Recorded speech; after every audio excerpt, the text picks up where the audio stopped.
And welcome to the Grafton Select Board joint meeting with the Finance Committee. My name is Peter Carlson. I'll be chairing tonight's meeting. Before we get going here, I do have a few announcements I would like to make before we get into our agenda.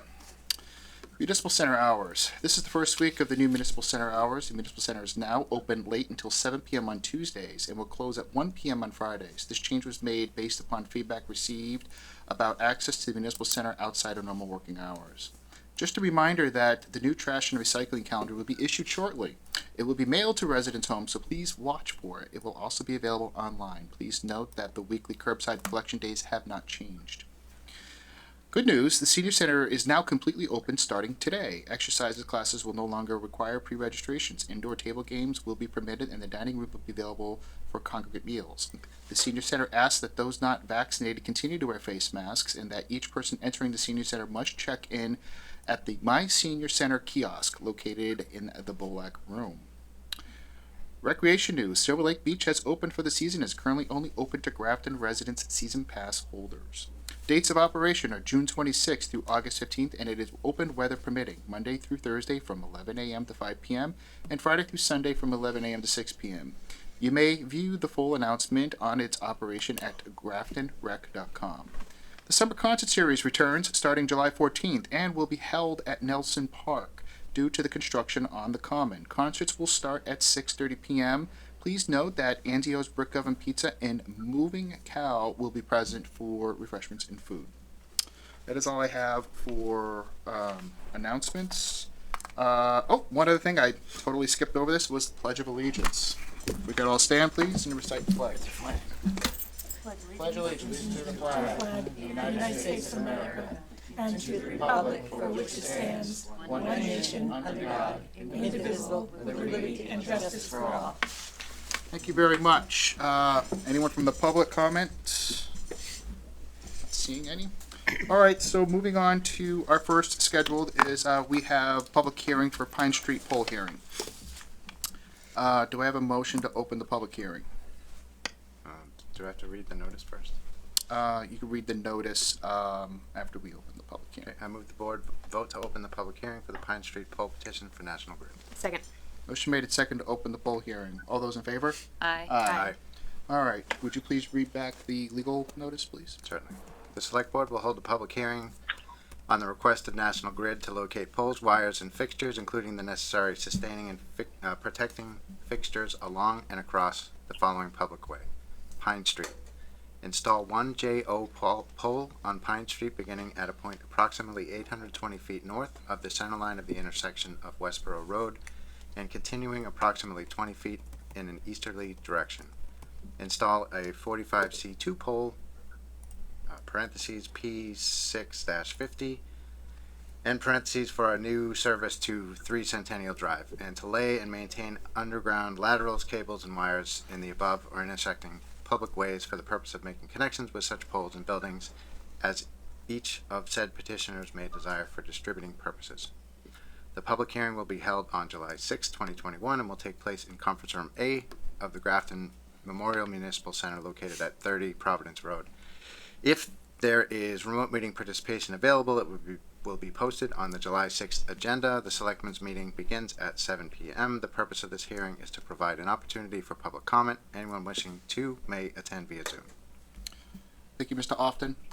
Just before we get into this, there was a memo from Paul Knoyer recommended the approval of the application from National Grid for the installation of poles 6-50 off Pine Street to provide new electrical service at 3 Centennial Drive, or IDEX. There are no structures in the proposed location or traffic concerns, and the addition of the pole will have no impact on the area. Because this is a public hearing, is there any from the public that wish to speak to this poll hearing? Does any of the board members have any questions with regards to the pole location? Just typically National Grid is here to discuss this, but due to them being on storm watch, storm emergency tonight, due to inclement weather, they had made the request that they assist people with power outages, and I, as the chair, approve that request, so they will not be here tonight. But if anyone from the board wishes to have them here, we can continue this public hearing. Is there any desire to have National Grid answer any questions? Nope, I think I'm good. No. Great. Okay, not seeing any questions from the public, I can entertain a motion to close the hearing. I move the board vote to close the public hearing for the Pine Street poll petition. Second. Motion made and seconded. Any discussion? Hearing none. All those in favor? Aye. All right, do I have a motion? I move the board vote to approve the poll petition as presented for Pine Street. Second. Motion made and seconded. Any discussion on the motion for the Pine Street poll location? Seeing none. All those in favor? Aye. Declare the motion carried. Thank you. Next up, we have, another public hearing for Brigham Hill Road poll hearing. Do I have a motion to open that public hearing? I make a motion we open the public poll hearing for, hang on a second, It's just Brigham Hill Road. Brigham Hill Road. Do I have a second? Second. Motion made and seconded. Any discussion on the motion to open the public hearing? Hearing none. All those in favor? Aye. All right, in the public hearing, again, if you would read back the legal notice, Mr. Austin. The select board will hold a public hearing on the request of National Grid to locate poles, wires, and fixtures, including the necessary sustaining and protecting fixtures along and across the following public way, Brigham Hill Road. Install one JO pole on Brigham Hill Road beginning at a point approximately 250 feet southeast of the center line of the intersection of J Street and continuing approximately 15 feet in an easterly direction, installing a 40C2. And to lay and maintain underground laterals, cables, and wires in the above or intersecting public ways for the purpose of making connections with such poles and buildings as each of said petitioners may desire for distributing purposes. The public hearing will be held on July 6, 2021 and will take place in the conference room A of the Grafton Memorial Municipal Center located at 30 Providence Road.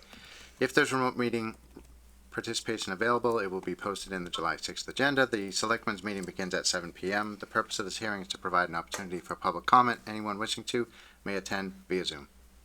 Thank you, Mr. Austin. Is there any members from the public that wish to comment on the Brigham Hill poll location? The request from National Grid?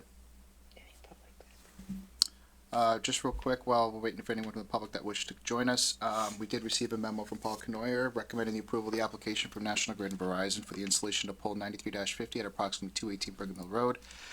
He comments that the overhead wires in the area are very low, and the addition of this pole will allow utilities to increase the elevation of the overhead wires. There are no structures in the proposed location or traffic concerns, and the addition of the pole will have no impact to the area.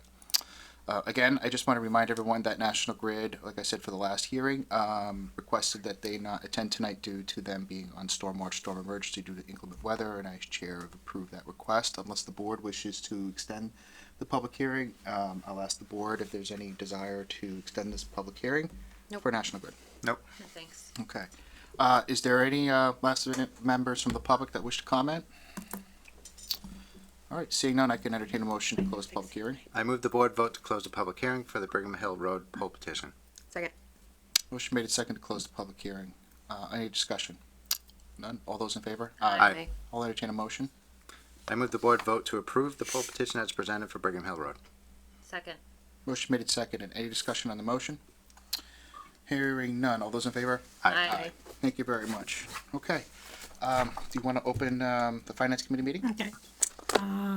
So I declare the public meeting of the Finance Committee called to order. This is a meeting for interdepartmental transfers, which will be presented and discussed by our Town Administrator, Evan Broussard, and Mary Lauer, our Finance Director. Do I need to do, I don't need to do a roll call present, right? No, because you've got the quorum, I believe, Okay. present. I do. Okay. What's, Yes, I joined them. thought Sue said something. Nope. Okay, so, we have in front of us a request for some year-end transfers. I believe everybody has a copy. Evan, do you want to run through, do we need to read them out loud? We probably should. Evan, go Yep. ahead. Sure. So I'd like to read them out loud for two reasons. One, I'm gonna jump in and spend maybe 5 minutes on something that's a proposal in here, Okay. and then the rest of it is business as usual. Okay, So our business as usual. We're a little bit short on our group health insurance line. So we're asking to move 19.5 of that over. We have a new proposal, which I'll go over after I go through the laundry list here, for an IT project at 34,500. We have another IT transfer where we're a little short on a line for 2,000. Jump in if I say anything I'm not supposed to. We're a little short on energy. We're going to move 14,000 over into that. Then there's a couple of just little ones. The stipend was short funded for emergency management for some reason. Same with Sealer Weights and Weathers. Weights and Measures, not Weathers. This is $700 is the human resources professional and technical line was a little short funded. Same thing with the ACO for 2,900. We were very short on Medicare / FICA line 61.5, which is a bit of an outlier for us. So we're gonna drill down on why that happened. I mean, you know the basic reasons why that happens: adding staff, staff changes, you know, all of the just salary amounts, all those things feed into that. But that seems like a lot to be short funded. We have two changes to the trash contract. As everyone knows, the recycling costs went up, so we found ourselves short 19,000 and 16,000 that we moved over into that account. And then the legal was just a little short. It looks like we used Merrick O'Connell more than Miss Kramer for a while there, and that kind of skewed our budget. So we were about 2,000 short there. So the grand total on this package is $172,425. So do you mind if I segue just a little bit? So one of the glaring things that Mary and I have been struggling with since coming on board here is the lack of a budgeting platform that we think is a viable tool to use. So we've had that spreadsheet, and we actually continually lose that spreadsheet. Something is corrupt in the sheet. We have to keep going back to an archive from May 27th. If you make any changes and then someone else tries to open it, it crashes and no one can open it until we go back to the archive. Not the end of the world, really, because May 27th we have a pretty good idea of where we were. And then we have the warrant. So, you know, it's not catastrophic, but it's very irritating. And also, you know, detrimental from a human capital standpoint. So what Mary and I are proposing is to move a plan that we had in place for a year out from now up till today, which is that we would move the town of Grafton onto a platform called ClearGov. So ClearGov is something that Mary and I are very familiar with. I'm going to share my screen again and just show you what this looks like. Bear with me 1 second. Now I should be able to, okay. So ClearGov is a platform that does a number of different things. They have a capital budgeting tool. So that's basically building your online capital planning format, which would give you projections as well as look backs as far as your data is good. So we had this product in Munson. We went back to 2005 and uploaded all of our data. So we could actually pull a 20-year forecast. Whether or not the 20-year forecast is really viable that far out with the changes in the environment today is debatable, but a 5-year projection was pretty solid, we found over the time. It also has an operational budgeting side. The operational budgeting side would be everyone in the town that has to do with the budget has access to it in the cloud with different levels of restriction. So a department head, let's use Paul because he's on the call here. Sorry, he's waving furiously. So Paul is, and I'm the only one that can see him, so I just look like a weirdo chuckling to myself. Is it multiple questions? Yeah, no, he's got contracts on too, so he's on. Anyway, so let's say Paul's on there. So he has control of DPW and sewer, and cemetery and highway, right? So he can go on there and upload all of his changes. You could say, okay, Paul, we're only going to give you 2% more money this year. You allocate it however you'd like. And he could go and do that, and it would stop him when we were done. You can upload documentation to support each and every line item. You can put notes in there, to explain everything. You can do, it's really limitless as far as functionality. And then as board members and finance committee members, you would get read-only privileges. So you can't edit somebody's budget, but you can go on and play around all you want to see how much did that line change, how much did that, it calculates the percentages ongoing, all of that. The really nice thing gets into the transparency part. So as we're building this budget, every time FinCom is going to meet, we hit publish. The public can see exactly what FinCom can see at that given time. So you get little snapshots in time as you go through the process of what you're changing and everything that you're massaging. And then that transparency piece continues because every budget you've ever done within reason is on there, and it creates a dashboard for you to be able to go through and click down where all your money went, all the way down to the line item level. It also has a new feature which we haven't used yet, which is personnel budgeting. We've had a lot of issues since coming on with people being either paid the wrong amount, either too much or too little, been put in wrong categories, wrong HR codes, and this becomes the central warehouse for all of that. And then lastly, when you are done and you're going to go to town meeting, you can click the digital budget book and it'll print it all for you with graphs and all kinds of visual data. So if you look here, so when Mary and I did this in Munson, we were really forward and innovative. We were like the top maybe 10 in the state. So we felt really cool about that. So when I went to do that here and be innovative, these are all the towns in Massachusetts that have it. I'm only in the C's. So a lot of people are using this now. It's really become Massachusetts' preferred budget platform, unless you're like in Arlington where you can do this yourself. So I'm going to show you Munson's because I'm familiar with this. So this is what it looks like when you come to that page, and you've got your demographic background. And then let's say we want to look at expenses. So it's a $25 million budget. And let's say I pay, it's Munson, so we pay $26.50 in taxes. So now it gives you all of your data analytics, and $1,325 of my $26.50 goes to education. There's unclassified. Let's say we wanted to go to public safety. You can view this breakdown, and it gives you, if you look to the right there, it's giving you your fiscal years all the way back to 2007, which you can then expand more if you like. I want to know more about police. I want to know more about salaries. And, you know, you come to, there's all your money. Police chief salary, sergeants, officers, every line item of the budget is right there for the taxpayer to look at. And their annual contribution. So what Grafton's would look like is this. It's not fully uploaded, obviously, because we're not under contract yet, but this is essentially what it looks like. And it would say Town Administrator Evan Brassard here instead of Assistant Town Administrator Eakins.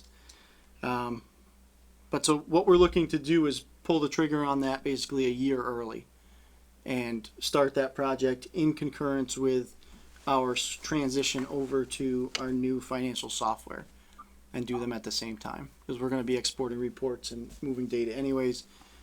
We hand these people our data, they do all the upload, so we don't have to do any of that.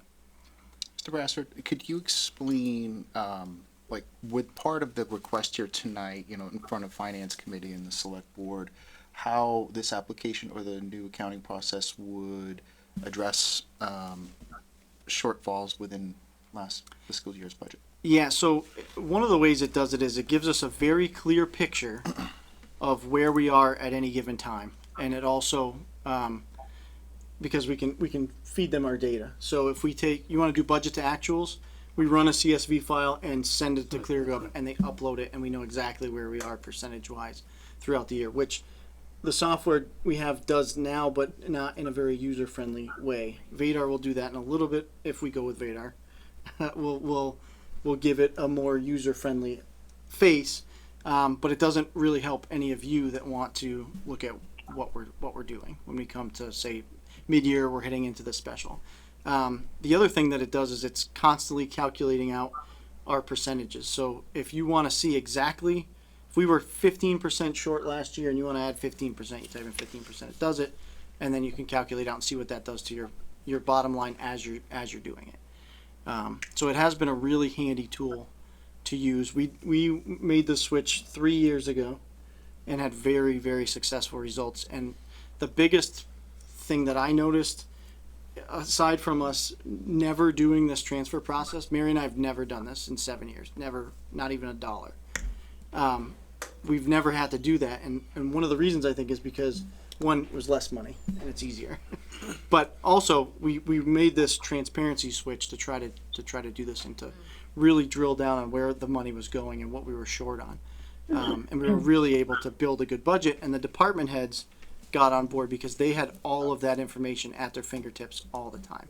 So one of the things that you run into when you're a town administrator or a finance director is that department heads know just as much as they need to know about budgeting to do their budget. But after that, it's magic, right? What we're doing in the background is not what they're involved in. But this kind of forces that, right? There's an educational process that goes along with this when they're building their budget.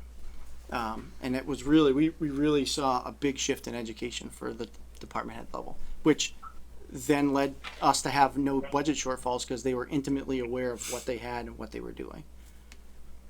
Thank you. So the capital management part of it, does that have an asset inventory piece that It you can does. use? It sure does, yep. And does it help with financial trend management and your 5-year projections? It does. Okay. Yep. And what's basically the work required to get all of this data uploaded and put in? Because obviously there's a very low level of detail in Yeah. Munson's budget. I'm just wondering what's it going to take for staff to get everything? So what we do is we export every year's budget that was put into SoftWrite as a CSV file. We send it to them, and then they call us when it's ready. Okay. That's literally it. This is one of the reasons why we went with this company, is because it's a very easy lift, and I think that's why you see a lot of municipalities in Massachusetts, especially going that way, because you don't have staff that can manage, a visual budget. Right. Unless you're, Arlington, right? But as a Grafton, we're not going to have a visual budget analyst. Right. Doesn't happen. So we need them to do that, and that's exactly what they do. So are we still spending money on Visigo? Because I know that was in play for a while. No, so we cannot get anyone from Visigov to work with us, Okay. and we are not paying them. All right. So you might be able to go on there and see a static product from 2019, I think is what it was. Yeah. But it's not going to update from there. Okay. Um, So are there any offset costs? yes. So this platform is $34,000 a year. Okay. It's based on your budget. So us having a budget of just shy of $70 million is what drives that cost. So, but we're not unloading any costs by going, this is just net new currently? Well, you unload costs you increase transparency and you unload costs in human capital is precisely what that's going to do. So the amount of work that we put into the budgeting process, you're now freeing up that time to do other things. That's essentially what it is. It's an efficiency package. We're not, in theory, you save money because we catch more things and don't over budget and properly spend taxpayer money like we're supposed to be. So in theory, that's happening. Could I show you where we weren't going to make a mistake? I cannot, right? You can't prove a negative. But what I can tell you is that the amount of hours we put into building a budget package that is not accessible to the public will be greatly diminished. I mean, we used to do the spreadsheet setup on a $25 million budget. Used to take us 2 days solid, the two of us working together for 2 days. And then when we moved to ClearGov, it took us 2 hours total. And so, I mean, I think that's where you see your gain. And I really am a big proponent of transparency, and I don't think you can get a lot. The only thing more transparent than this is open checkbook, which they do, but I think that's step 2. I don't know that we need to go whole hog right away. I think we've got to get our hands around it. Does anyone else have any questions? I'm sorry, Heather. Colleen first, and then Heather, and I'll call on. How far back are you planning to go with the budgets that we currently have if we go this route? As far back as we are able to feel confident in the data. And how quickly, when you guys went with Munson, how quickly did they get it up? Let's say we approve it, you get on the phone with them. So we are already, because we have a relationship with them, we're already in the queue. Yep. So we're looking at August. And once they started, it took 2 weeks basically. I'm really excited because that was really fun seeing those screens, and I just want to go mess around. It's yeah, you can really drill down on the data. There's another cool just little thing, and I know you, Mr. Chair, can I? Yeah, go ahead. Just quick, so you said it's 34,000 a year, they're only charging 34,000 the first year for, even for the startup? Yes. Yeah. So, yes. One of the questions I had to ask, because we looked at the visual budget from Arlington, Yeah. and we put it online here, but nobody ever kept up with it. One of the aspects of it that I really liked about it is that the taxpayer could put in their tax rate Yes. and see where their money went to every department. Does this do that This as well? this does that as Right. well. And the nice thing I like about this, as opposed to the other visual budget platforms I've looked at, is you have to do it because you're budgeting in the software. Yep. What happens with other softwares is you have to create it and then move it. We only have to move it on our initial upload where we're taking the data we have here and telling them to create this document. After that, we're budgeting in the software. So as soon as we hit publish, that next That's great. literally the day after town meeting, you hit publish, and that budget is now totally live in that Yes. visual. That's- Could you just demonstrate one more time, just putting in the Yes. tax rate, like Yep. you said? I know you did it already, but I think that's a Let me- great point. Let me just make one other point because I just pulled it up and then I'll go back. One of the neat things that I really liked about this was we started putting in projects, right? So we were doing a school demolition, so you could come up here and put, pictures up so that the public can come see, what you're doing. That was going to be my question, excuse me, Mr. Chair, if I may. So you can put public projects up here and have weekly, monthly updates on where the project is going. Because I'm thinking of the library, for Yep. example. Yep. Okay. And so- when funds come in, does it track that? Yep, If so there are you can grants? do it, and you set it up differently for each one. You do a project timeline. This one doesn't have a budget because, quite frankly, it was, you give them the money, they knock down the building, and then that's it. So it wasn't that, drawn out of a process, so I didn't bother putting that in. But I have project management phase here, right? So you'd have town meeting approval, RFP, awaiting responses, and That's awesome. you can move that bubble along so that anybody that wants to follow along on that project can see that. And then you can upload, like this is, I upload here site plans for the project, right? So this is what got presented to, Conservation Committee. So now that's up here. You can just go and look at that whenever you'd like. So you can't make the meeting, you It's fantastic. know exactly what you were doing. So let's go back here. When I go to expenses, it should come up. So again, I will keep using the 2650. And now, Sue, to your point, if you look right here, that 1325, that's your contribution per year. And it'll break it down when you start scrolling down. 15 bucks went to long-term debt. So it is a pretty, That's excellent. I like that. Go back and show her the police one again, because I thought that was really cool. yeah, so if you go, let's see, public safety, if you break down, let me zip through it. If you break down, and then you go to, let's say we go to salary lines, and you'll come all the way to here, and it shows you, your trend line over time. But then if you click more detail, that's every account number, description, and the amount budgeted for each and every line. Great. If I may? Questions? Yes. Yeah. Does this eliminate the need for software at Springbok or whatever? Nope. So they are different. We won't. We're going to be announcing a shift from softwares anyways. We're gonna be making a change, presumably. But that's the accounting software. So you will never let the department heads touch that software. Right. Mary doesn't let me touch that software. I can look at it over her shoulder, but I can't touch the mouse. But so that's totally different. That's doing all of our in-house stuff. This is purely building the budget and being as transparent as possible about it while you're doing it. Can you show us how capital planning would happen? I actually don't have that because we didn't have that in Munson. Okay. So one of the things that we are going to do if we decide to go, if we're approved for this project, is we'll have to hold a CIPC meeting. We can do it at the select board level as well and finance committee. And we're going to have them train us.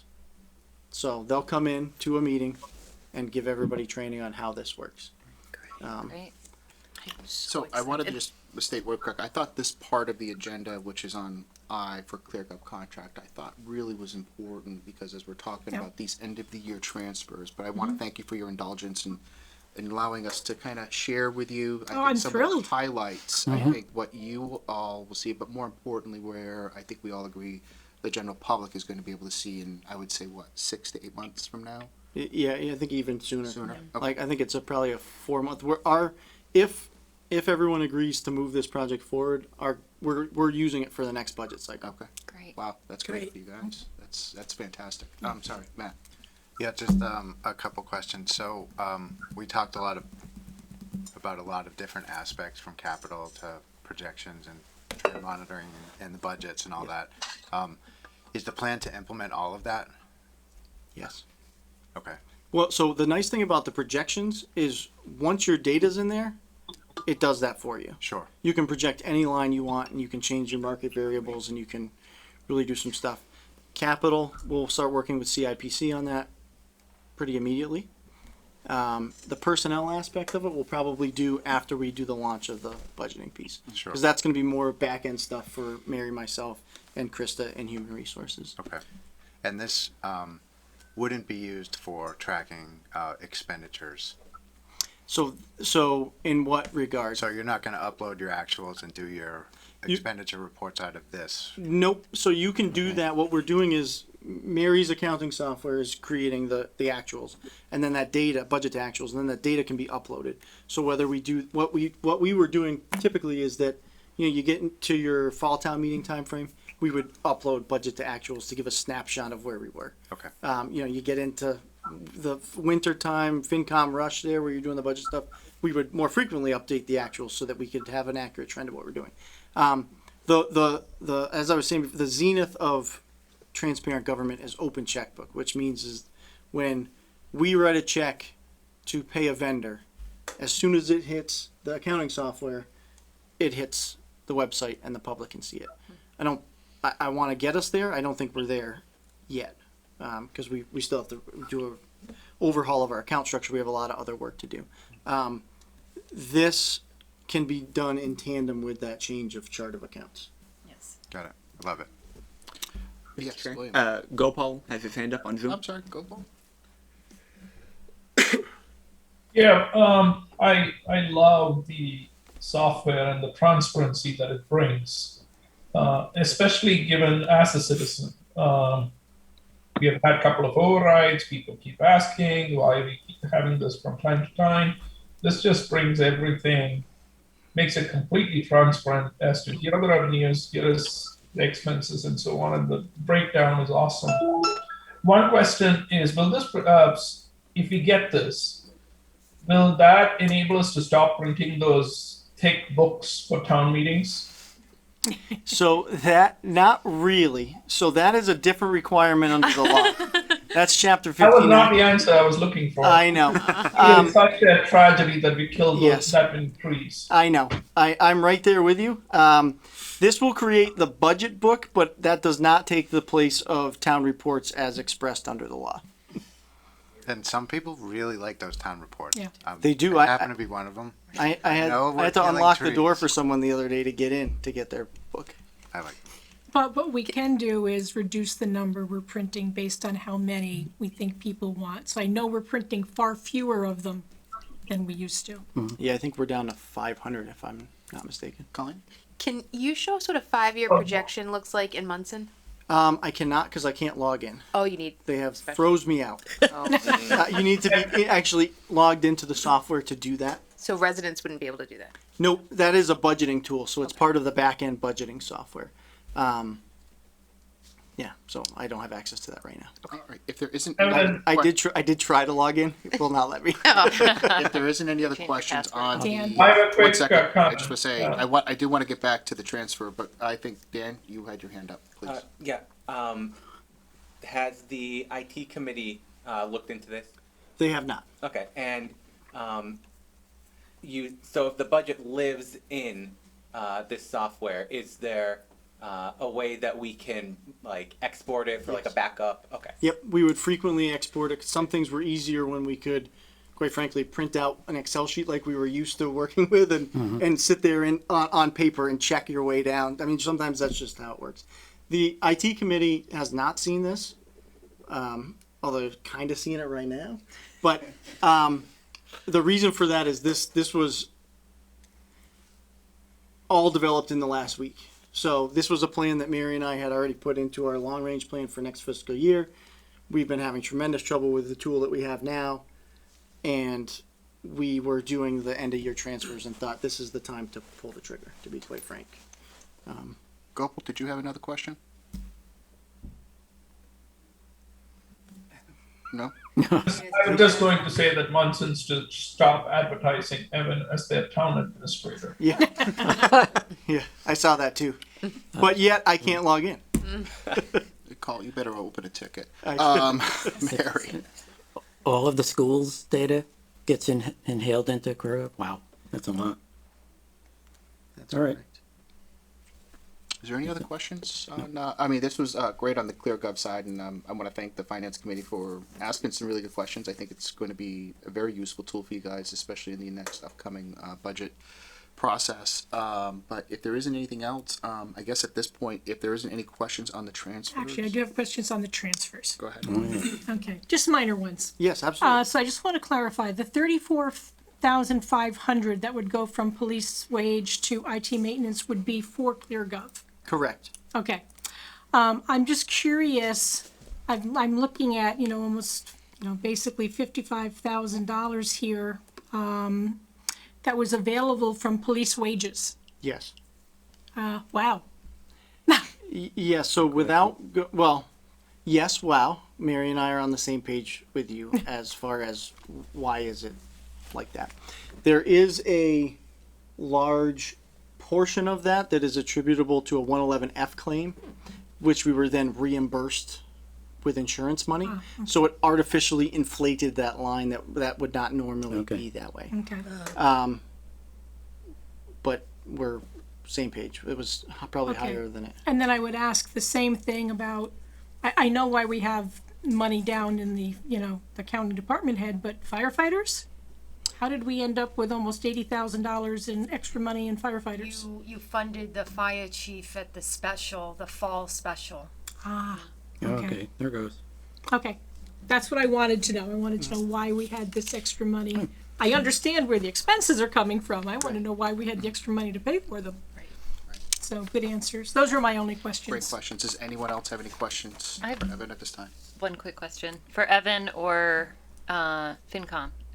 The group health insurance of the 19.5, is that typical? Is it alarming? Is it something that we feel like we need to look at another health insurance plan, or no? No, for me, that's not really that big of a difference. So And they captured a 3% increase for the health insurance next year, and then I think there was an additional almost 90,000 for new employees. Okay. So I think we'll be good, but I will monitor that. Okay.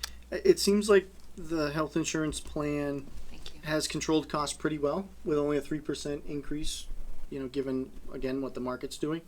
And being off by it's almost like gambling, the group I insurance know. That's thing. why I You have- asked. 'Cause I don't know if that's Are the new trend hires or not. right? If new hires, are they going to come in and not need the plan? Are they going to come in and be single? You just kind of take your best guess and come up with maybe a little rubric to use. But 19.5, to me, is not outside of the pale of And what's being the off. total amount of group health insurance that we're budgeted for? Just so we can see a percentage of what that 19.5 You is. bring that with you? Okay. We had 4,800,000 budgeted. Okay. So 19,500 is. Drop in the bucket. Yeah. Okay. Well, yes, but in this percentage wise, I wanted to make sure that Right. that Yeah. was kind of. In the grand scheme, it's a drop. It's real money, but I mean, Right. as far as your percentage goes, we're really, Yeah, that's really good. close. That's not bad. Okay. So, Thank our goal for next year is to be on the other side of that. If there isn't any other questions from the boards, I can entertain a motion whenever you're ready. Okay. Now, do we each make a motion, or you think just one motion? Just make and one we all motion vote? to authorize both the chair of the select board and the finance committee to sign it, and we'll all take. Okay, that sounds good. All right, so I make a motion, we approve the following transfers between departmental appropriations as presented in the July 6th packet, and authorize the chairs of the select board and the finance committee to sign them. Second. I have a motion made and second. Is there any discussion on the motion of the transfers? Seeing none, all those in favor by the select board? Aye. Aye. Okay, Finance Committee will do a roll call since I have remote participation. Barry? Aye. Heather? Aye. Sue? Aye. Andy? Aye. Gopal? Aye. And Dan? Aye. And Irene, aye. Okay, your motion Declare passed. the motion carried. Yep. Thank you. Okay. All right. Declare the motion carried on both parts. Thank you very much for Finance Committee for coming in tonight. I didn't know if you were going to adjourn. Yes, we are going to adjourn, so I'll take a motion to adjourn. we So adjourn. moved. Second. Second? Okay, roll again, we'll have to go roll call on this, guys. Barry? Aye. Heather? Sue? Aye. Andy? Aye. Gopal? Aye. Dan? Aye. Irene, I declare the motion to adjourn. Have Carried. a great night, everybody. Thank you. Thank you very much for Thanks all coming for in. It's great seeing you all. Thank you. All right, so next up here, we have one-day beer and wine license for Friends of Grafton Public Library. And joining us tonight, we have Carrie Hogan, President of Friends of Grafton Library. Welcome. Oh, I see what you're saying. This is my first time in Took a the while, seat. I know you were- Welcome. just trying to figure out what you were doing. No, perfect sense. Okay, well, thank you for having me today. As you mentioned, I'm the president of the Friends, Carrie Hogan. Nice to see you all. So we are so excited to have our annual board meeting this year. Actually at 35 Grafton Common. It's going to be our first official event at our newly renovated and expanded library, and we're so appreciative for the town for all of their support, and looking forward to allowing a lot of folks to get their first peek inside the library to see all the wonderful work that everybody's done. It's been the combined efforts of so many different people. So with regards to the one-day liquor license, so we are looking to have our meeting. Sorry about that. I have to stop. We are looking to have the meeting in the new community room at the library. So at the library, the historical library is still going to have an operational front door, but the main entrance is actually going to be at the back end of the library. I don't know if everybody's had a chance to come for their tour yet. Yeah. So when you come into the library, on the right-hand side is going to be the Friends Corner, and on the left-hand side is going to be our amazing new community room. It's going to be something that, of course, is going to be used for the library and all the patrons, but also it's going to be available to the public to reserve as well. And our library director, Beth Galway, is working with the board of library trustees to work out a plan for that. But ours is going to be at the first event. We're going to have it at 4:00 on Sunday, and appetizers. And we're hoping, if you approve it, to have just beer and liquor. No, I'm sorry, not liquor. Sorry, beer and wine at the meeting. I filled out the application, and one of our library trustees, Karen Spitelli, put her name down. She is tip certified. I'm in the process of being tip certified as well. And Beth Galloway has been tip certified, is going to recertify again. Did you have any questions for me? Any board members have any questions? Just looking forward to it. Yeah. Oh, good. Oh, are you all coming? Sure. Wonderful. Okay, so thrilled to have you. And okay, so that's it. All right, thank you. Thank you very much for All right, coming in, and Carrie. thank you all so much for your service. I If really there- appreciate it. Yeah, we appreciate that. Thank you very much. you, If Carrie. there isn't any other questions from the board on the process here, I can entertain a motion. I move the board vote to approve the one-day beer and wine license for the Friends of Grafton Public Library annual meeting being held at the Grafton Public Library on July 11th, 2021. Second. Motion made in second. Any discussion on the motion? Hearing none. All those in favor? Aye. Motion carried. Thank you so much. We'll see you in a few you. weeks. We'll Thanks, see you Gary. Sunday. Thanks for coming in. Appreciate it.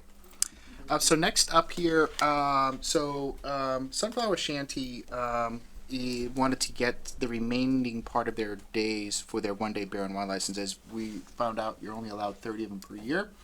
So I didn't see a reason for them to have to come in tonight for the remainder for their motion. But if the board wished to bring them back, I will. But if you're okay, we can go through and just approve the remaining days, unless the board has any reservations on that, and we can bring them in here for discussion. I'm okay with approving what they're asking for here. I'm just curious what their plan's gonna be after that August date, because it's still kind of prime season for them, I would imagine. Yeah, so if I'm not mistaken, Mr. Bryson, I think you were working with them on some long-term or long-term solution. We had an initial conversation, but they have not been back yet. Okay. So I don't know what their long-range plan is. So something that they'll have to work with us on, but we're more than willing to try to come up with something to keep them going. It seems to be a real nice value add for the community, and people seem to be really excited about it. So there could be potential options to continue it? Yeah. Okay. There's a lot of different logistics that go into that. It would have to be probably some seasonal liquor license, but it depends on. There's more things. They could be a farmer winery. They could be a farmer distiller. They could be a farmer brewer. Then there's different capacities that come online. So there's options, but it has to align with their business model, and I don't 100% know what their business model is at this point. Gotcha. And I would like to add too that I would like them to come back after these licenses are close to expiration to see if we've heard anything from the public or feedback or things that we need to change.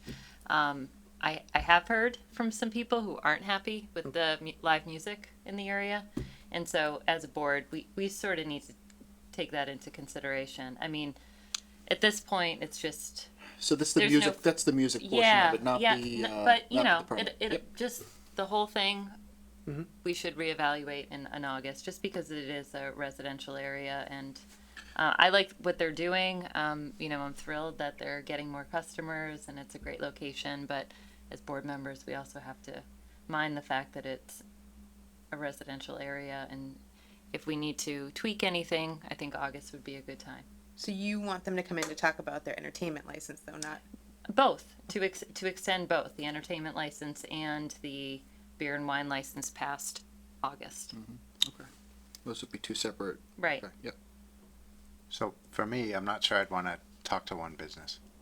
If we're going to be addressing noise with our entertainment licenses, I think, because we've got caught in this before where we bring a business in and they feel like they're being targeted. So for me, I'd prefer, if we're going to have that conversation, to bring in everybody that's had complaints or just everybody that has an entertainment license, to have kind of a workshop Yeah, with that, that's to fair. talk about it. How Yeah. would we gauge complaints, though? Complaints sent to the whole board or individuals? Or I know that's because something- I haven't heard any complaints. Yeah, right. of So course. that It's seems- just like, yeah. I mean, who's in the circle? Who lives in the area? Who's calling what select board with right. a complaint? And it sounds like for some it's great. And I'll ask around too, the people in that area. Hey, what do you think? It's great. Other people, well, I have young children, and they go to bed at 7 p.m. and there's music now, and I live here. So we just have to. And it's not a commercial zone like, let's say, the other entertainment licenses. So that's where it gets tricky. And I just think, playing this out, see how it goes for August, no pun intended. And I mean, I'd be open too if there's complaints, certainly on other businesses. We should look at that too. But this offers us an opportunity to reevaluate if needed. And it may just be like, yeah, we heard from one person, they never put in a formal complaint. You're good. Keep Look, going. Here's my point on that. If something is happening now that is not up to residential standards, and there is some concern, my suggestion was let's not wait for an August meeting after they've done this for several weeks. That if there are some concerns, perhaps they can reach out to the TA's office as a stopgap, and you guys can have a discussion with them personally about it. If there's a formal complaint, I think, like we've seen those before, or those get bubbled up to us, and I know it takes us a couple of weeks for us to react to those. But I would feel that if you're seeing them, then I think there should be some attention paid to it. These residents should be heard. And I think, from what I understood, they were very willing to work with us in May, because they were saying we're gonna point the music kind of away from the residential area, which I Yeah. thought was, Yep. wow, that was very, very good of them to do that. But if there's some other minor changes that they can make, let's use our office here to maybe reach out to them and have an informal discussion. And then if we still get complaints, then to your point, I think, we've done one step and we escalate it, and then it comes in front of us, to your point. Yep. But let's not wait until August, I guess. Yeah, I'm happy to talk to anybody that has Yeah. any complaints or Have you received Concerns? any complaints from any of the establishments? Okay. not since, I got one informal noise complaint that came through a board member. I reached out to the establishment and just said, FYI, got an informal complaint, you might just wanna think about that, and they were more than willing to hear it, we had a nice conversation and haven't heard anything since, so. Perfect. Good. Either that resident hasn't called me back, or our adjustments helped, Yeah. but, we need that feedback in order to Yeah. dial these things in. Yeah. I know we got off topic there with that, but I just want to No, I know think that that's a to your good point, Dorian, I think, that should get its attention and not let it wait. But let's Yeah, get for their sure. beer and wine license approved, and let's get that to them, and then we Great. can figure out what their long-term plan is after these expire on or about Sunday, August 8th. All right, ready for a motion? I am ready for a motion. All right, I move the board vote to approve the one-day beer and wine licenses for the Sunflower Shanty LLC for the following dates: July 14th, July 21st, July 28th, August 4th, August 6th, August 7th, and August 8th. Second. Motion made second. Any discussion on the motion for the one-day beer and wine licenses? Hearing none. All those in favor? Aye. I declare the motion carried. Okay. Moving up here, so we will pass over contract change order Grafton Common Restoration Project to the 20th. I'm sorry, preventative maintenance, thank you. Preventative maintenance generator contract for Bigelow Electric.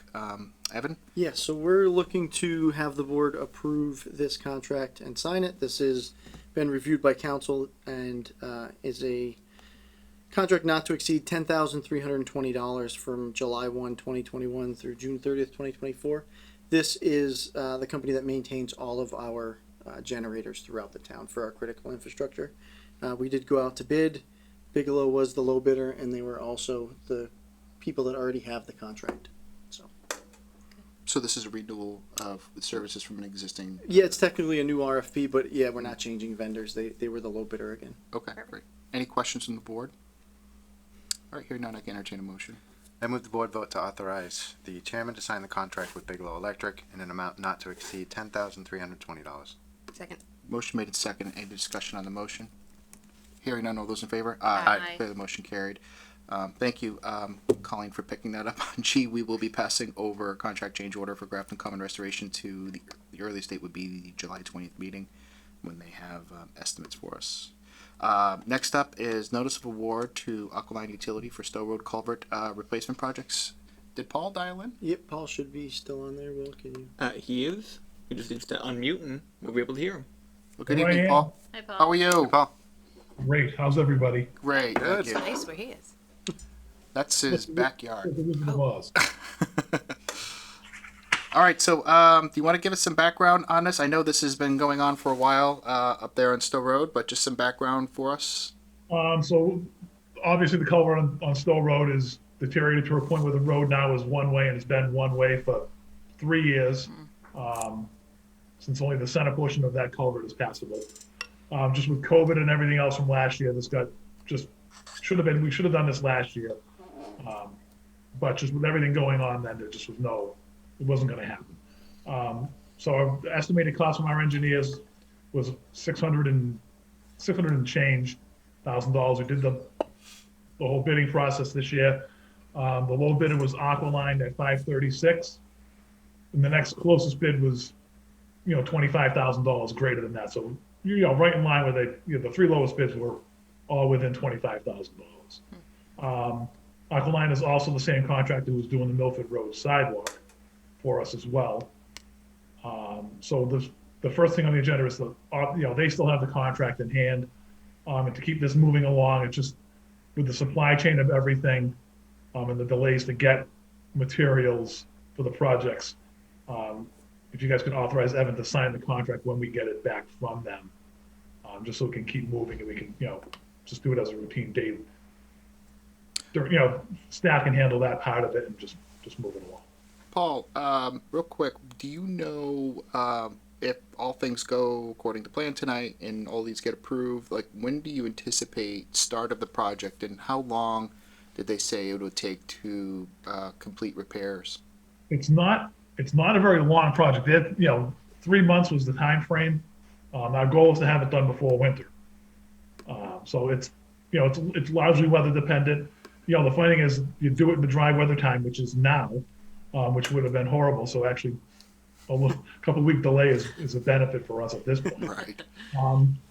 So it's not, it's ripping out the old culvert, which is literally disintegrating in front of us. And it's a 3-sided box culvert. Comes in as, 2 pieces, big crane to put them in place, and then just, build the wing walls and everything else. So it's a pretty fast project once you get it moving. So. Great, thank you. Does any board members have any other questions? All right, thank you for that. I can entertain a motion. I move the board vote to authorize the town administrator to enter into a contractual agreement with Aqualine Utility for the replacement of the Stowe Road culvert. Second. Motion made and seconded. Any discussion on the motion? Hearing none, all those in favor? Aye. Declare the motion carried. So next up, we have the state aid. Is this the Chapter 90 reimbursement project for the Stowe Road culvert? So it is a Chapter 90 reimbursable project. Let's say again, the bid came in, 536 and change. We're applying for Chapter 90 for 620, with some contingency built into that because the culvert's 100 years old. We don't know what we're going to find once they start digging down. And, for example, we already have a $15,000 bill for National Grid to relocate the utility service down there. So it's just, we're going for, $80,000 more than the contract price based on, some really unknown conditions. And the engineer's estimated cost was that just over 600,000 2 years ago. So we kind of want to stick with what they thought. I don't want to have to come back to you. If we don't spend the money, we don't spend it. It stays in Chapter 90. I just don't want to have to come back in 3 months and say we need $25,000 Right. to close it out. So. Thank you, Paul. Anyone have any questions? Okay, I can entertain a motion at this point. I move the board vote to authorize the chairman to sign the state aid reimbursement programs project request for Chapter 90 funds in the amount of $620,000 for the replacement of the Stowe Road culvert. Second. Motion made second. Any discussion on the motion? Hearing none. All those in favor? Aye. Declare the motion carried. All right, Paul. So next up, again, you, Jay. This is the Main Street project for state aid reimburse. So we talked about this, I don't know, a month ago, Evan, or so. Just it was costs that aren't included, the non-participating costs that the town always knew we had to pay: trees, stone wall, relocation of the sewer line across the street to that abandoned mill site across from the park. Just whatever they call it, municipality non-participating cost. It's a Chapter 90 again reimbursable cost. So the came in at 167,450. So we're applying for 170 just based on, there shouldn't be many unknowns after the gazillion years of design. So we're fairly comfortable with that now. Great. All right. Does anyone have any questions? All right. I can entertain a motion. I move the board vote to authorize the chairman to sign the state aid reimbursement programs project request for Chapter 90 funds in the amount of $170,000 for the cost of work not covered by Mass DOT for the Main Street project. Second. Motion made second. Any discussion on the motion? Seeing none. All those in favor? Aye. Declare the motion carried. Paul, I think that's it. All right, and just an update on everything. So that Milford Road sidewalk, they're going to mobilize hopefully next week. There's just been some delays getting their materials. And they had reached out to us just, can they delay starting until they have most things in hand, or at least have a good idea when they're going to get them. So we've got approval from the state to extend the deadline.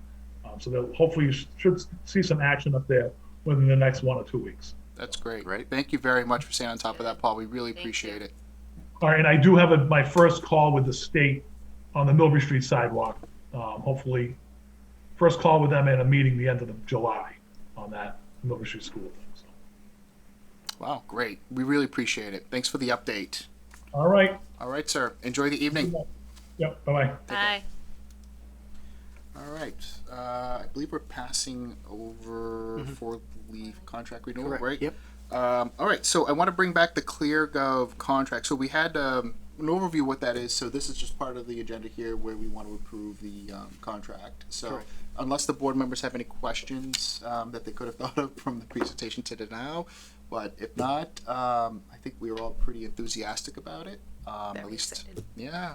And I can entertain a motion. If I could we entertain a motion to allow me to sign it?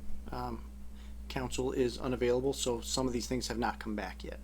As soon as they come back, I can whip it out. So, okay, so we want to do, authorize the town administrator to sign the contract for, Not to for exceed, ClearGov. yes. Sorry. For ClearGov,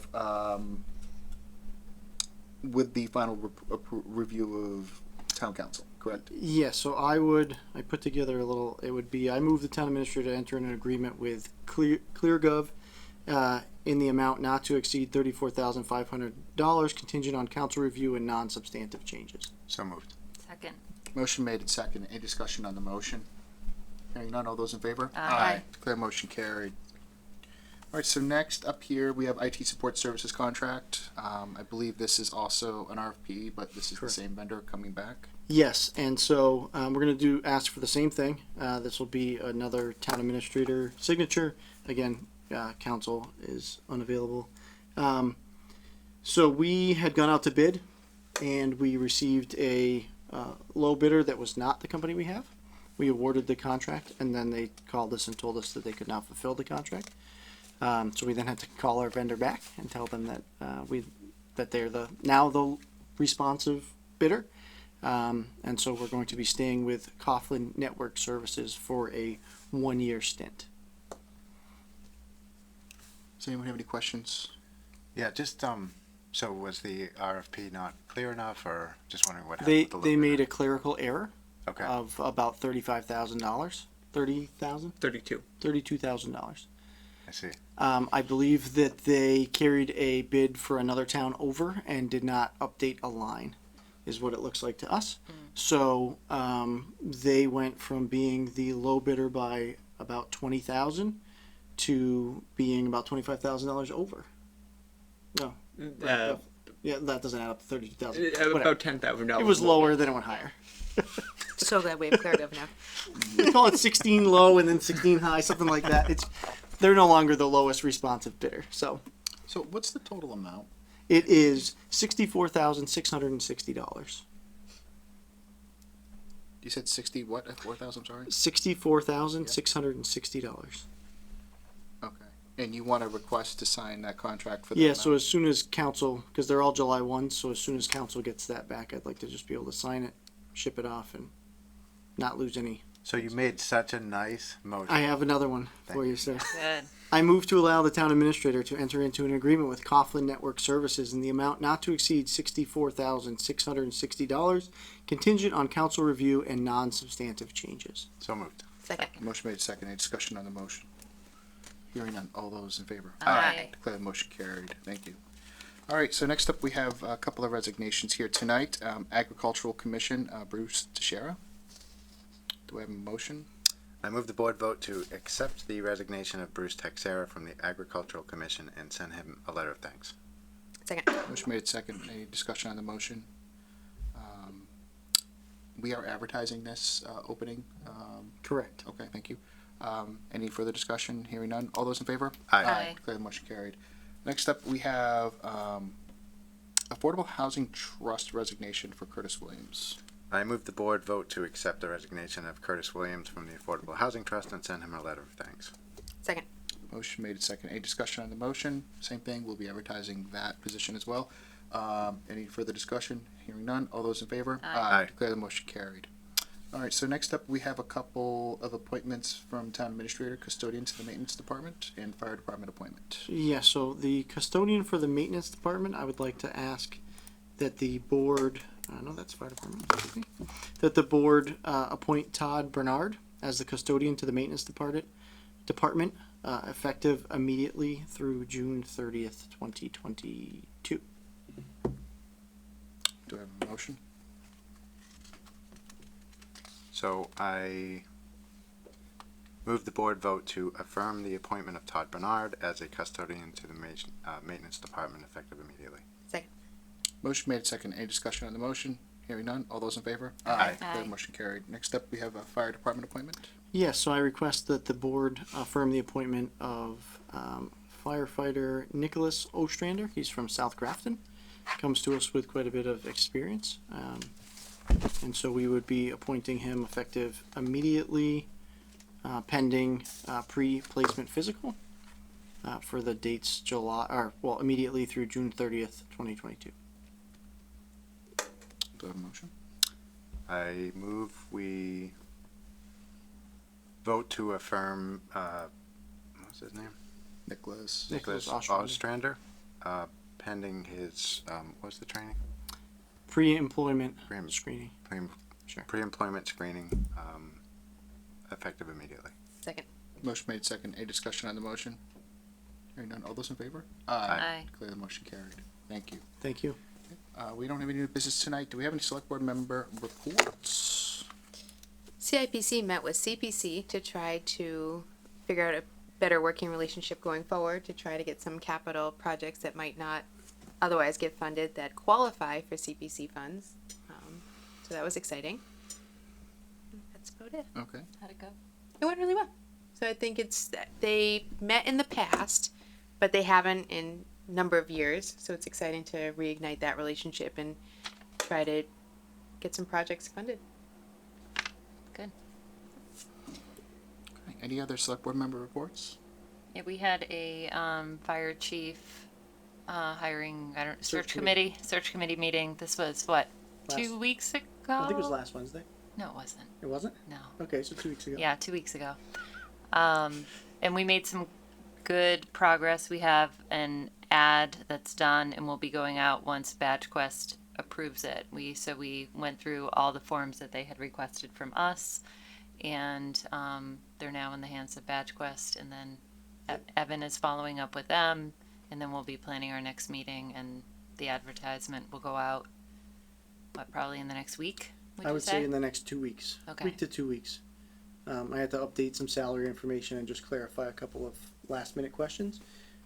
But yeah, it's ready to go. So It's good news. and it's actually interesting. I've been to events in Central Mass in the past 2 weeks where chiefs and deputy chiefs have come up to me and asked me about the position, giving me their cards and they're Interesting. interested and all that Good. stuff.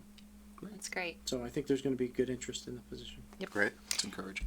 And one thing I really like that the committee is doing too is we put together a survey, an internal survey, to sort of ask the current department to what would you like to see in a new chief. So we're getting feedback not only externally but internally as well, which I think is important for the transition. So Absolutely. perfect. Any other member of board reports? Okay. Town administrator reports. Evan? I don't have any. Okay. I think you've been covered working a lot. on- And Yeah, it's been busy. I did not write anything out. I apologize. we all got a copy of the weekly report from last week. I take it a lot of people were on vacation holiday. And Yeah, it was June in the municipal world, which is like it's Will and I hanging out, just trying to keep it together. I just saw a real short one, and I'm Yeah. like, I just realized, I'm like, oh, everyone Everybody's took that on week vacation. off. Yep. So we're back at it though. Everyone Yeah. was in house today. Yeah, I just wanted to make a mention. I know everyone was in house today, but today was the first day that staff was here till 7:00. So I came in here a bit early, and it was really great seeing all the lights were on in the offices. People were here, and I think I'll be really looking forward to hearing how this change works out over the next few months. Yeah, I think it's going to. I'm excited too. Today was our soft open, so we didn't advertise it really heavily because having done staffing for long enough, there's always those little glitches that I wanted to work out when there was, people could come in, but it wasn't hopefully as busy as we're going to see it. So we're going to really push that out in the next week, leading up to next Tuesday, and see what we get. Great. So I'm looking forward to it. I hope that people do take advantage of it. I would think they would. I mean, I know that's a lot of people can't be here during business hours, and this gives them, the opportunity to do, whether work in the assessor's office, clerks, whatever. It, gives them that opportunity to come in and deal what they need to do and not have to take time off from work. Work could be inconveniencing them. Right. But, I like seeing government working for the benefit of the people and extend those hours. So Yeah. thank you. Absolutely. Yeah, I think it's great for staff too to kind of have that half day on Friday too. Yeah, it is. I'm actually really looking forward to one of the things I've noticed when we've done extended hours elsewhere is that because you do serve the public, but it gets a little slower, especially between 6 and 7. But you're able to get a lot done as staff because the phone's not ringing. You can really hammer some stuff out. Sure. I probably do more work. I do 2 days worth of work in the 2 hours before a selectmen's meeting or select board meeting, excuse me, because I'm usually alone. I could just get work done. So I think it's going to be good for the staff and the public. I think it's great. Okay. Great, thank you. All right, next up, correspondence. I see we received something from Central Mass Mosquito Control Project.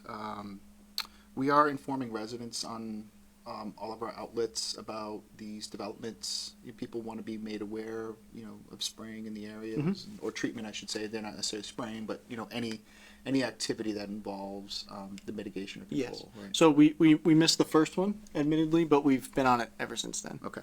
When you get 40, what's that helicopter calls? Then you learn a lesson. So Yeah, 1 minute I thought like it was like some scene out of Red Dawn. All of a sudden, no, it was just a helicopter dumping pellets in some of the water areas. But I saw a lot of chatter online about. yes, there was. Yeah. We got a number of calls in the DA's office too. So Okay. we caught on quickly from that one. And then we received correspondence from Garrett Mills. Does anyone have any questions or comments? All right, and lastly, we had a letter from Grafton Historical District Commission. Anyone any comments on that? Nope. And a couple about trash removal. All right. Does anyone have any questions on the remaining correspondence? If not, I can move on. All right, let's move on to discussion. So next up here was an update and review on select board policies. I believe Colleen has this wonderful spreadsheet.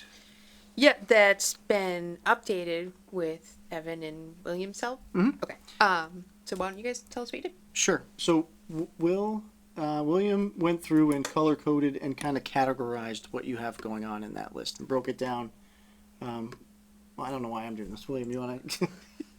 You did all the work. I'll let you talk. If I can find the spreadsheet, I will gladly put it up on the screen. Okay.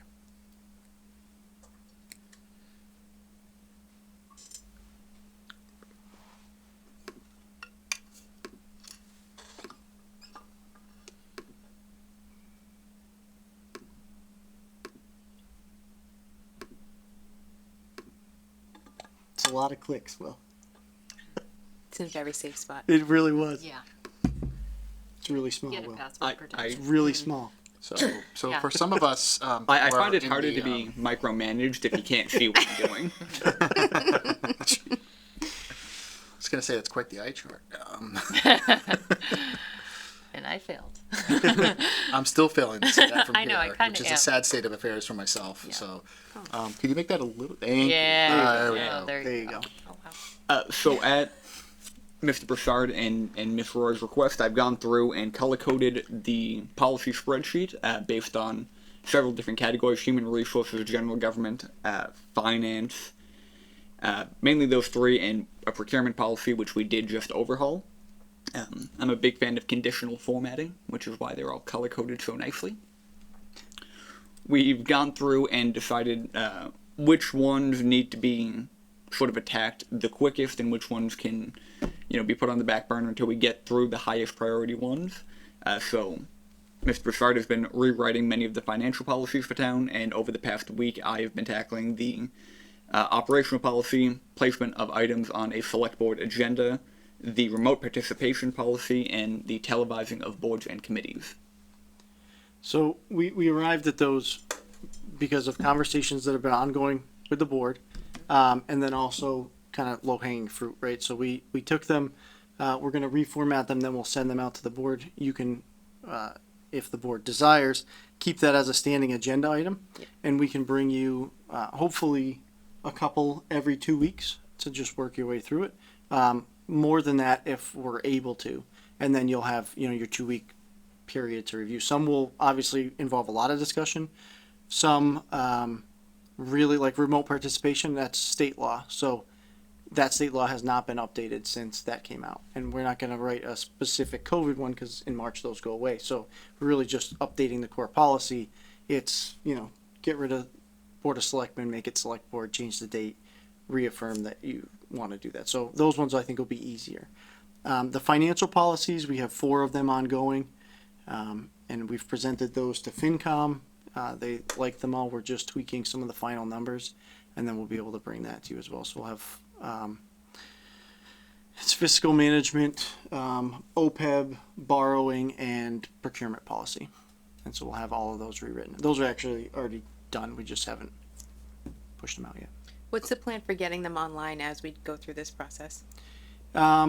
So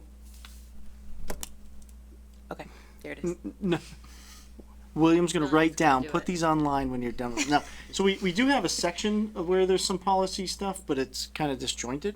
So we're going to create, I would assume we'll create a new landing page. So you go to Select Board, then there'll be on the left-hand side, there'll be a header that says Select Board Policies. You click that, and there's a landing page where we'll put them in order of however we decide to order them. So as we ran into that numbering issue that no one's really sure why those numbers exist, I would think we would just renumber them as we go, and so we can put them in order. But I do want to break them out into categories because I'd like to have financial policies, general government, human resources. I just think it's easier to navigate. So I want to bring up, so as we're going through, I know the financial policies are on the top of the list. Last year we had a joint meeting with FinCom. I haven't forgotten about this, but it's one of these things where if we're going to discuss some of those financial policies, I would like to get some of their input as well with myself as a board member, and invite them in for those parts of the discussion on that. If there isn't any objection from the board on that. No, I think that would be really good. We did present them already to them, and their feedback was fantastic. Okay. They really liked them, but I would like to do what we did tonight. I think that's a really good format. Get everybody in the room. Everybody's on the same page since you're voting the policies, but they're giving a lot of input into the financial process. Right. So Yeah. I think it's just good government. Big Makes fan. sense. And, Oh, go ahead. thanks. So you guys categorize them, and I'm assuming all the categories are being taken care of. Are there any that you're looking at that don't need any amendments that have fallen off, or are we reviewing all of them? We're gonna internally we'll review them, Okay. and you'll see all of them with our recommendation. Okay. So the recommendation might be there's a number that we've come across that you don't need. They can just go away. Okay.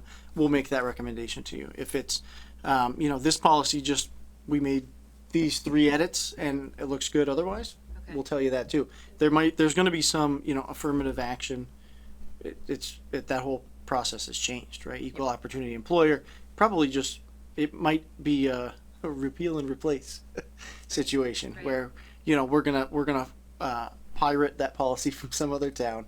We're gonna make it our own, and then we'll bring that to you. And then one vote, you can repeal one, put the other one in place, and now we're up to standard. Great. So that's really our plan. And now that we're past town meeting, and have a little more time to play with this kind of stuff, I think we're gonna make a pretty good dent in what we're gonna present to you folks. And then you're the policy decision maker, so you can take them and tweak them. But we'll give them to you in at least as much of a polished product as we can, so at least you're starting from not, well, we got to change for Board of Selectmen. It's like we can do that. That doesn't need to be you. You can talk about the policy. So as we're receiving those, if you're doing more than just search and replace for Board of Selectmen to Select Board, can we just get some brief commentary? If any material change, why you're changing them, so that we don't have to compare the two and try to figure out what the delta Right. are. So the trouble we're having now is Will has to rewrite most of them because they don't exist. Yep. And so when we do that, We'll just do what we did in the budget process this year, which is we just created a change log that was just a brief note of what changes we made. Okay. So, and it'll be brief to, you know, if it's mostly select board or board of selectmen and select board changed, you know, made that change. We're not gonna, you know, show each and every spot like we could if we were redlining a draft, because we don't have that to start with. Sure. Okay, if there's any broad themes though, like this law was replaced with a new Oh, law yeah. and No, that sort of- absolutely. Yep. just some kind of No, absolutely. And commentary along those lines would be really helpful. that is our intent, yes, Okay, 100%. awesome. You don't have the drafts for any of these? We only have the drafts for some of them, Okay, because I was able to make this with the draft, so I can forward them. but aren't they in PDF? Oh yeah, they're terrible. It took me a But so long we're, time. what we're, right, that's what we're doing. We're trying to, Okay. we're reformatting them all. We're giving them the letterhead they're supposed to have, Okay. we're making That's them what you into a kind of a more professional product that, you know, again, that's what I meant by, we're gonna give you the base level of polish. So Okay. Perfect. here's essentially what we have. We made these minor edits. The policy stuff, the law changed, here's what we did. Or the, you know, public thought processes changed, you might want to consider this. Yep. And you'll vote to make those changes. We're not gonna Right. make the policy decision. Great. All right. On school committee, how often? I know they have a really I know. good system in place. It's so at the end of this, should we make a policy that every 3 years we're going through these, because this has just never happened? We talked about that, I think, at the last, workshop, and I made that suggestion. That way, you're right, I think it's a great idea. That way, these things get periodically reviewed. Seeing some policies from 1998, for example, makes me think that the specification for road openings and patching procedures has probably changed significantly. With that type of policy, you're right, and that's the whole intent. Sometimes school committee, we didn't get to everything every 3 years, but we would have like a makeup year where we would handle maybe a couple of letters at a time, and we would get caught up. But that was that's an ongoing process. Yep. But I would agree with you on that. That's something we should discuss and implement as like the policy and how to update the policy. True government form, right there. Exactly. That should be policy number one, how to update this policy. Well, it's the most important thing we do, so we should really tend to it, and it's been not tended to. So I'm excited to see it getting organized and accessible to people. And And if anyone is going through the list at any time and sees one that's glaring that they want to see pulled to the front, just email William what that policy is, and we'll put that higher in the queue. Okay. We've really been doing it just on his and my opinion of what seems to be the most alarming. Is that prioritization in the spreadsheet? Ours is not, no. Okay. No, because we literally winged it the other day. Oh, that's So fine. we can add that for sure. I added little things like I made signatures where they signed, because in my opinion, if it's not signed, that's a priority. Or if there was, if it was last reviewed, or if it was ever actually voted on. So it's in a little bit in the spreadsheet, but that was just my opinion on what I thought would be important. Yeah, we did it based on kind of order that you would see them in a policy manual, but then also you were talking about televised policy. So hot topic right now, so why not bring that one up? Right. You know, Yep. so that's kind of how we figured it out. But finance had to be first. I mean, Yeah. I think that we were highly lacking there, so we really made a push on that. But the rest, it's really going to be opinion based, I think. Okay. So feel free if you see one. Yeah, let's put this as a standing agenda item as a discussion. Okay, that way if there's some priorities, we can discuss openly here amongst the board members. But as you are going through the policies, like put it under new business, so that way we know we'll be making decisions on those policies that you're presenting to us. Okay. That you require some action on to be updated. Is anyone okay with that process? Yep. Okay. All right, and that way we handle that almost every meeting. Yeah. Okay. Get it done. Yeah. Get her done. We're looking forward to banging a whole bunch of them out. So Perfect. Okay. Thank you. Thank you both. All right. Any other questions on that? Oh, all right. So next up, we had on here review select board appointments and process and policies. I want to ask just one question. I know one of the members who's actually here for that process is not here. Wanted to ask Colleen if you would be okay with waiting till the 20th. If you're not, if the board wishes to discuss this tonight with just the four of us, I'm fine with that too, but I just wanted to, before we go deep into this, I didn't know if you wanted to wait till all 5 of us were present, or if we want to just go through it now. What does the board wish to do? So I'd like to have some discussion because I'm not going to be here next week. Oh, this will be on the 20th. Okay, so then I'm fine. Let's push it. I'm fine either way. I mean, there's a reason why we're a 5-member board. It's to have discussions when there's not all of us here. And I don't think Ray would disagree with that. Oh. But I also wasn't here for the reappointment, so if we want the 3 members who were here, I'm good with that too. And I will be here on the 20th, so. Did Ray request that we hold off so that he could be part of the conversation? Nope. Okay. Did not request that.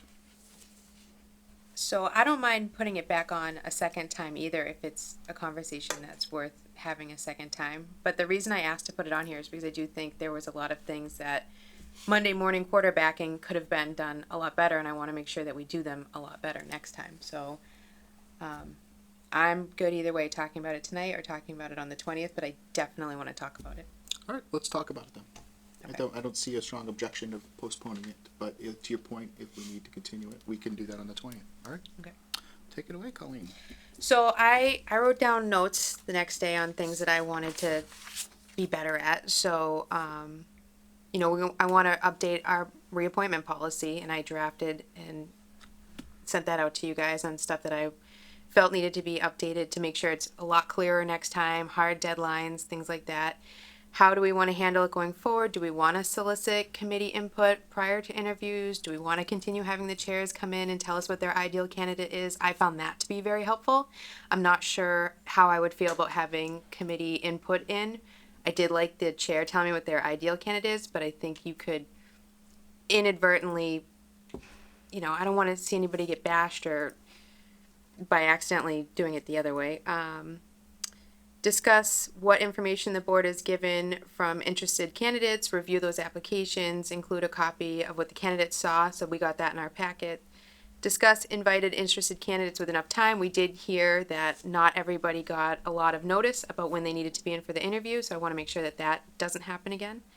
The importance of having a discussion as part of a motion, and we really saw how, you know, of the 15 we made, 13 didn't require a discussion really, but the ones that didn't get a discussion, and that was a real disservice to everybody that applied, and I don't want to see that happen again, and how we can be better as a board to prevent that. What are the weight factors we want to look at? Diversity, committee input, experience. I can keep going, so maybe if anybody else has thoughts. You're on a roll. Okay. Reaching out to interested candidates who were not appointed, how are we keeping track of them? I've heard it referenced several times that, you know, it goes on a list and we will reach out to them if an opening occurs, but what does that list look like? Who maintains it? Where is it kept? And making sure we sent a letter of thanks to everyone who served but were not reappointed, and basically anything else anybody thought. All right, do we want to... So did I overwhelm all of you? Well, I think we went through a pretty extensive list, but do you want to kind of tackle these one at a time?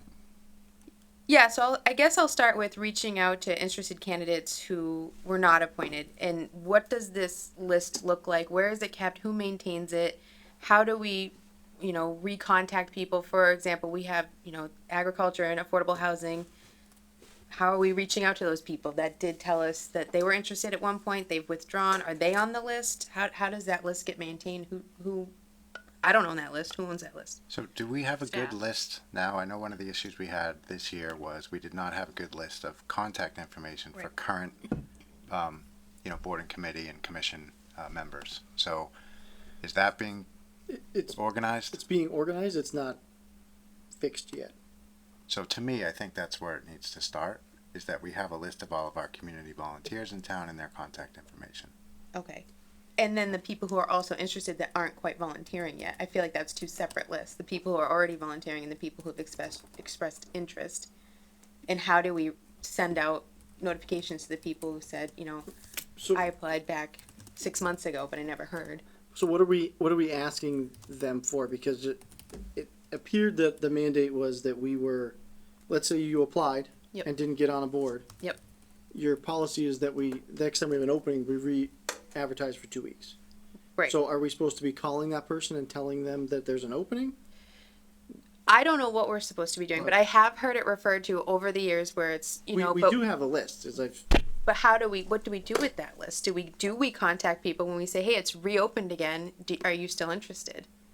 What's the point of the list if we don't use it? I think Well, what 'cause- Colleen's saying is, like, let's say I applied for, you know, CIPC, and I'm a resident in town, and I know there's not an opening, but I send in a letter of interest, and Right. it sits there, and then I find out, oh, there was an opening on CIPC, no one told me. Right. And I had applied 6 months ago, and there was an opening 2 weeks ago. Right. And I'm working and raising my kids and doing my thing, and nobody called me or sent me an email saying, hey, you had sent a letter of interest and you're qualified. Do you want to come in front of the board and have them appoint you?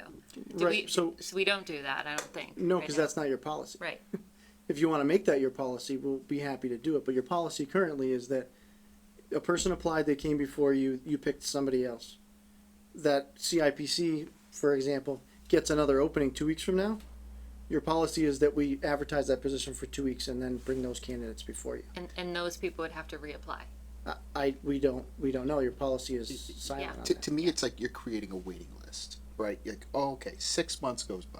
A lot could change with that person in 6 months, but I do agree with the fact that if you go and re-advertise the position, and someone who applied for an opening that didn't exist, I think should be notified saying, hey, to that point, we have an opening on a committee that you want to serve an interest on. Are you still interested? We have your app. Let us know. Yes, I am. Or they could say no, but at least you're still advertising it and collecting names, and you're not waiting for that response either. If, to your point though, like who maintains the contact information for these interested people, I think that becomes a logistical question of the people who are maintaining this information on our behalf. So this would fall, I believe, under the TA's office and saying, what do we have to work with today? Is it effective in order to fulfill, this logistical request for interested residents who want to serve on committees, that there isn't an opening today, but there may be tomorrow? How do you notify them, and so on and so forth? And come up with whatever you have that's available to then say, yeah, here's how we can effectively do this. And then bring it forward as an amendment to the appointment policy that we advertise for 2 weeks. And we just make an amendment to that policy that reflects, this is what we want to intend to do. We want to be able to keep these interested people interested in town government. And when that opportunity arises, that they at least say, we have this interest. Are you still interested? Yes or no? Yes? Okay, we got your information. So the flip side of that, of how we create this policy, is, do we have a time limit? Do we say, if someone who applied, like to your point, Peter, like, it can't be like, oh, I applied to something 5 years ago. And I mean, there's only so much data we should have our staff being responsible for. I think if there's a time frame of 3 months or 6 months or whatever we decide to be is reasonable, but we also can't have the same person applying to every position and just, a whole bunch of people just holding up positions all the time, because that's going to be complicated for staff. So you like the idea, I guess. To your question is like, how long do we maintain that information? Well, I think you hold on to it for a year. I agree for a year, because as this reasonable. reappointment process, as we go through it a few more years, I think that's going to be the big push everybody looks for. They know there's a bunch of seats that are going to be opening up. This is what I'll look for, but I'll throw my name in earlier throughout the year in case somebody resigns or something changes. But yeah, I think 1 year of maintaining that list would be reasonable. Right, because we go through that reappointment process once a year for, per the policy that we implemented for this last round. So yeah, I think holding it for 1 year is appropriate now, yeah. And I didn't realize it needed to be part of a policy, because I know it's been implied to candidates who weren't appointed, when 2 people went up for a spot, random time of year. It's, but if something opens up, we'll let you know. Always gets said, but I don't think it ever really happens. Well, the reason I asked my questions is because I've seen correspondence in which our staff have done that, and the chairs and people in town were pretty nasty about the suggestion that they be told that there's somebody waiting for their committee. So I would like to see it codified in a policy of how you would like us to do that. Okay. And then that just becomes the way. It's the Grafton Town way. It's not ambiguous for staff. Staff aren't accused of trying to push people on. It's just the list we have. Yep. So just to be clear, what we're discussing now is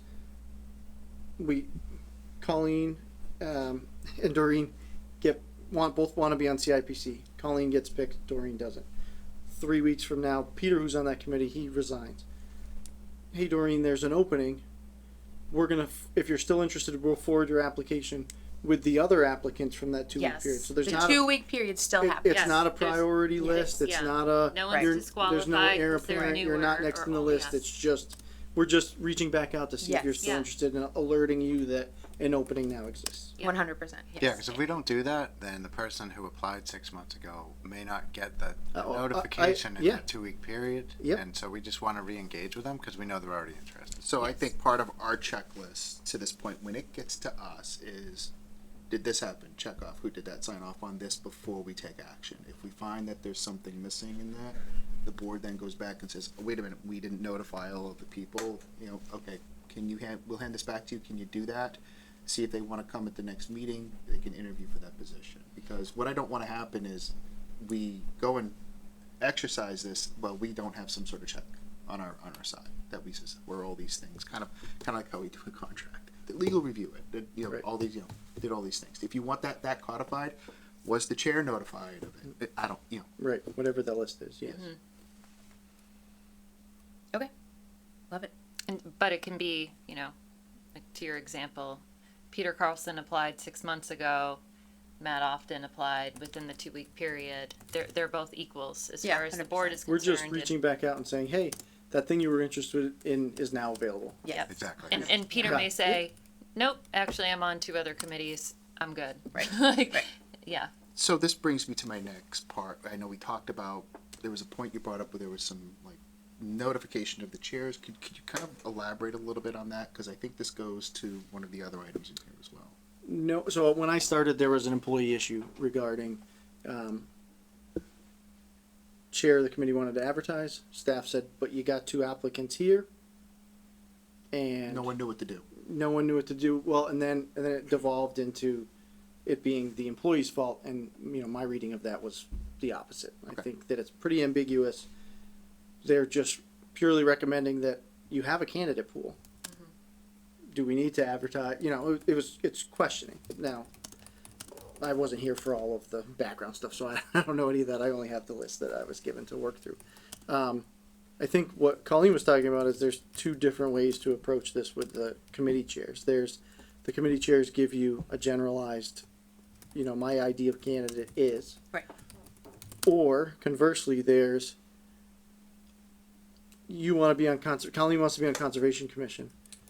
She goes to a meeting, meets Conservation Commission, they talk to her, and then make a recommendation to the select board as to, Right. yeah, I think Colleen's a good fit, or no, I don't think Colleen's a good fit. And that's the part I want to avoid. That I just don't want to see either favoritism or inadvertently bashing of anybody because they're just trying to volunteer. I would rather have what is your ideal candidate, and then when they're interviewing, oh, he just said that, or oh, that's going to fit perfectly, and let me weigh those options. I don't want to be swayed by potential favoritism that might not actually be beneficial for the committee. I'd agree with that. I think we could be a little bit more specific than what's your ideal candidate. We might ask them for, you know, what are the right technical skills, personality, you know, pieces, qualifications, other experience type of thing so that we can get a good idea, kind of objective criteria to look at the materials that come in and base our discussion on so that we have a good understanding of what that, you know, chair feels is the right mix of attributes of somebody being appointed. Right. And the way the whole ideal candidate came about this go around was that morning, one of the chairs reached out to me and said, well, I didn't get to give any of my input. I've always given input.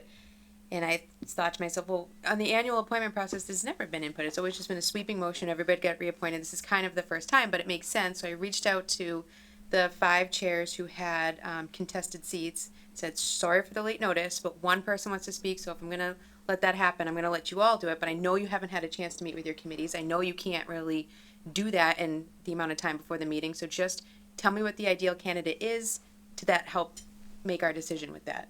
And that's how that came about this year. But again, that was like a last minute kink as we're going through the new process that I would like to see firmed up and done a lot better next year. Yeah, I think that should be part of the policy as well. And I think with everything, the common theme here is timing.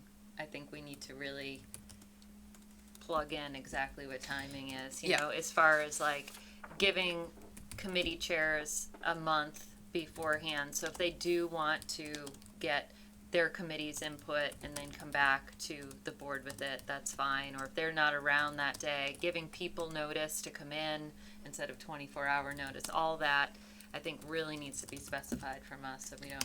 Well, at have this any point, hiccups. everybody has a 1 year notice because this is coming back next year. Right. So.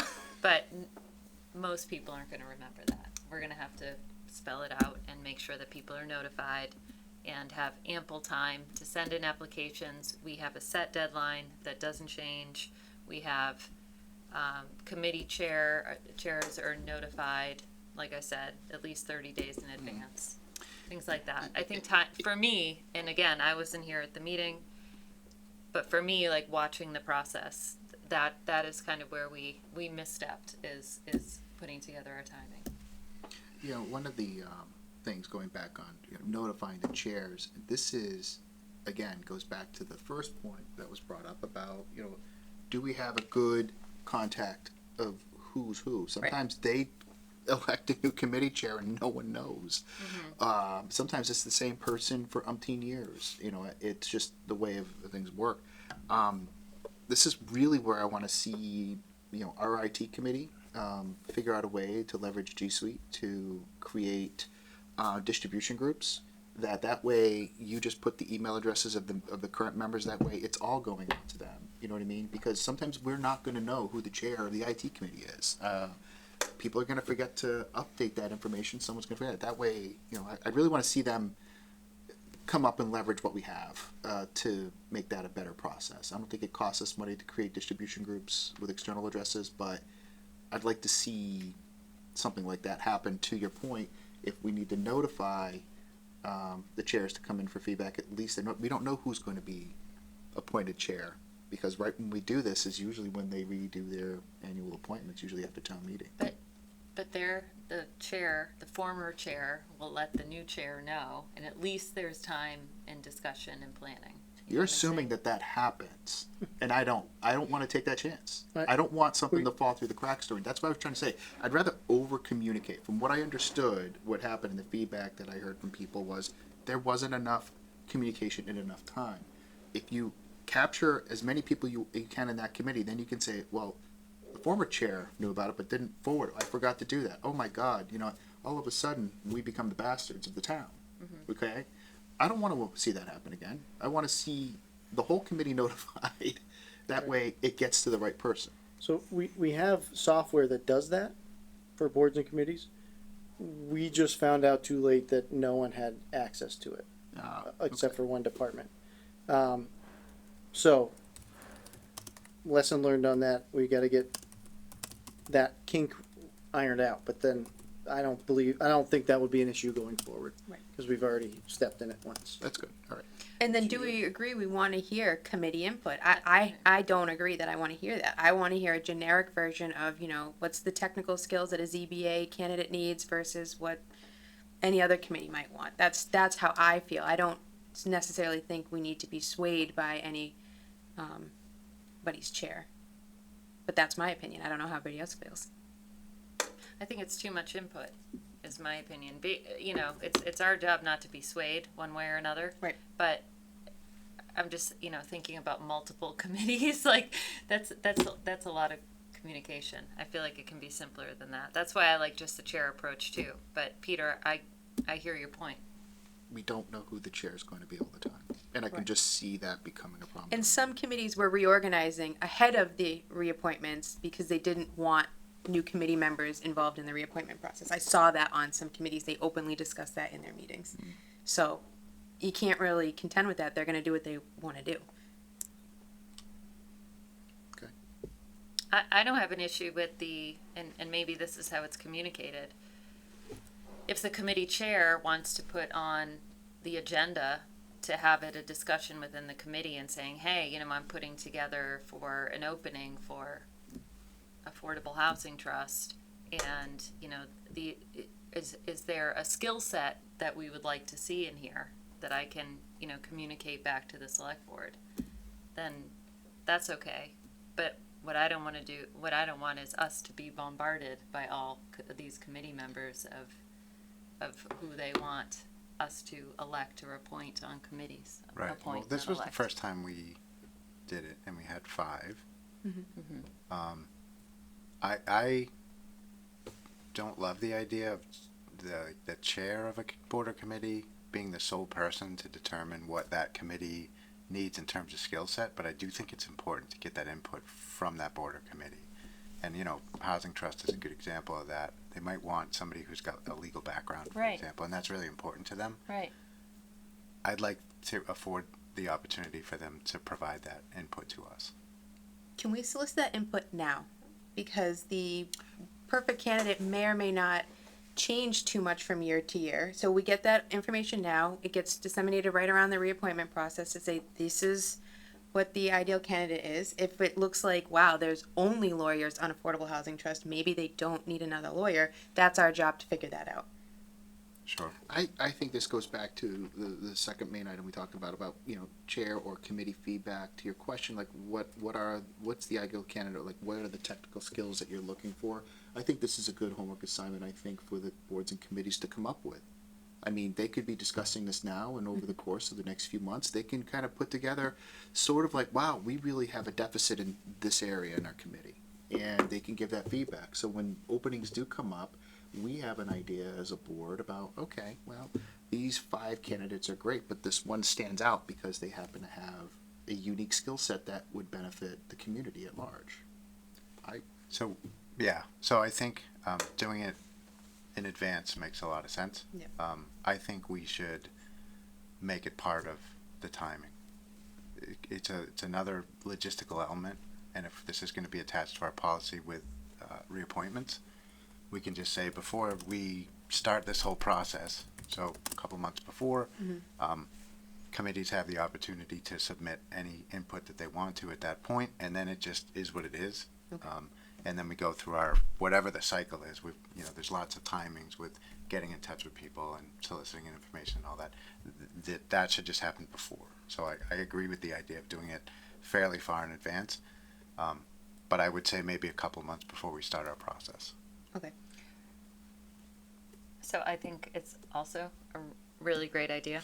And to add to that, maybe we could have a form for committees, a committee chair to fill out, and we can come up with questions that we want to know about their committee to pick the right candidates to appoint.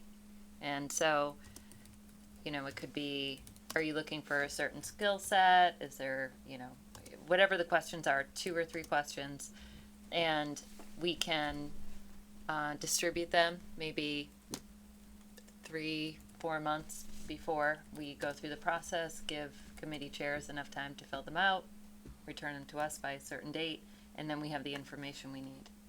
I'd be fine with that. I would want to make it very clear, though, that needs to be discussed within their boards and committees and agreed, Yes. like that feedback, Yes. so that it's representative of the board or committee. Yep. So, but I think it's a good idea. And we can word it in such a way that that's part of the policy. Is bring this to your boards and committees, come back to us with written feedback so we have it on hand when we make decisions for appointments. And we have them do it every year? Yeah. Okay. Yeah. Because, you know, because 4 people might drop off a committee and what their needs are may change. Or a Yep. project may come up where they say, gee, we really wish we had an attorney. Yep. We don't. And Yep. so just refile them. Perfect. Thoughts? Yeah, I like that idea, and I was thinking, you know, something that they should have to us is back on like an April 1st due date. You know, get it to us in time. I like it. Okay. All right. So would we put this on the 20th meeting to vote on the revised policy, or just wait till it comes up through our policies review process? There's one, if I may add, that I think really needs attention, and that is holding of the information for 1 year if a candidate is interested in working on the committee and the opening comes up. I think that's something we need to really codify first, because openings are gonna keep coming up, right? So I would like to see that policy or some framework to be developed over the next couple weeks, and maybe a draft brought to us on the 20th for discussion.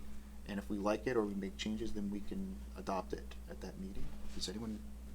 Do you guys think that's enough ample time? If that's part of the appointment policy, would be that, Yes. that one document, we're adding that section, correct? Yeah. Yeah, Okay, some understood. sort of mechanism in there. Yep, to capture. I think 2 weeks is fine. And including all of the edits with the hard deadlines for applications and everything like Oh, we're supposed to be writing that down. No, I got that written down. Well, I sent But- Just kidding, send it just to you. kidding. But I They're think, recording. but I so think, Yeah, I know. Yeah. That's what this is what I do the day after. Okay, what did I agree to do? this is why we record all the meetings. Yes, exactly. Okay. All right. All right, any other component in here that you wanted to bring up? Just the importance of discussion, and I want to be better as a board when taking motions and then just rattling through things. I going back and watching it again, even rewatching it, I was asking a question and a motion got made before my question was answered, and I didn't appreciate that, and I really didn't appreciate it when I watched it back. So I don't want to do that anymore. So if we could just not do that, that would be great. I think you gotta slow down a little bit. Yeah. Right, and so when you have, in my opinion, when you have members of the public who have volunteered for something, you, the appointing authority, owes them the explanation of how you came up with the choice that's not them, right? Yep. And so, this person applied and this person applied, but I really liked what she said, so I think I'm going to be in favor of that person. And that's how I got to my, it doesn't have to be elaborate, but I think that people deserve to hear that. And I think But there should, to your point, Colleen, there should be an opportunity, and I said, during appointment process, the board shall have a discussion prior to making a motion on Yep, appointment, reappointment. right. Just, give that opportunity, and that should be another thing. Did you do that? Yes. Right. Okay, good. All right, now we're ready to your point, it demonstrates the thoughtfulness of this board and the appreciation for people wanting to volunteer. Well, and it'll help shape your motions as well, right?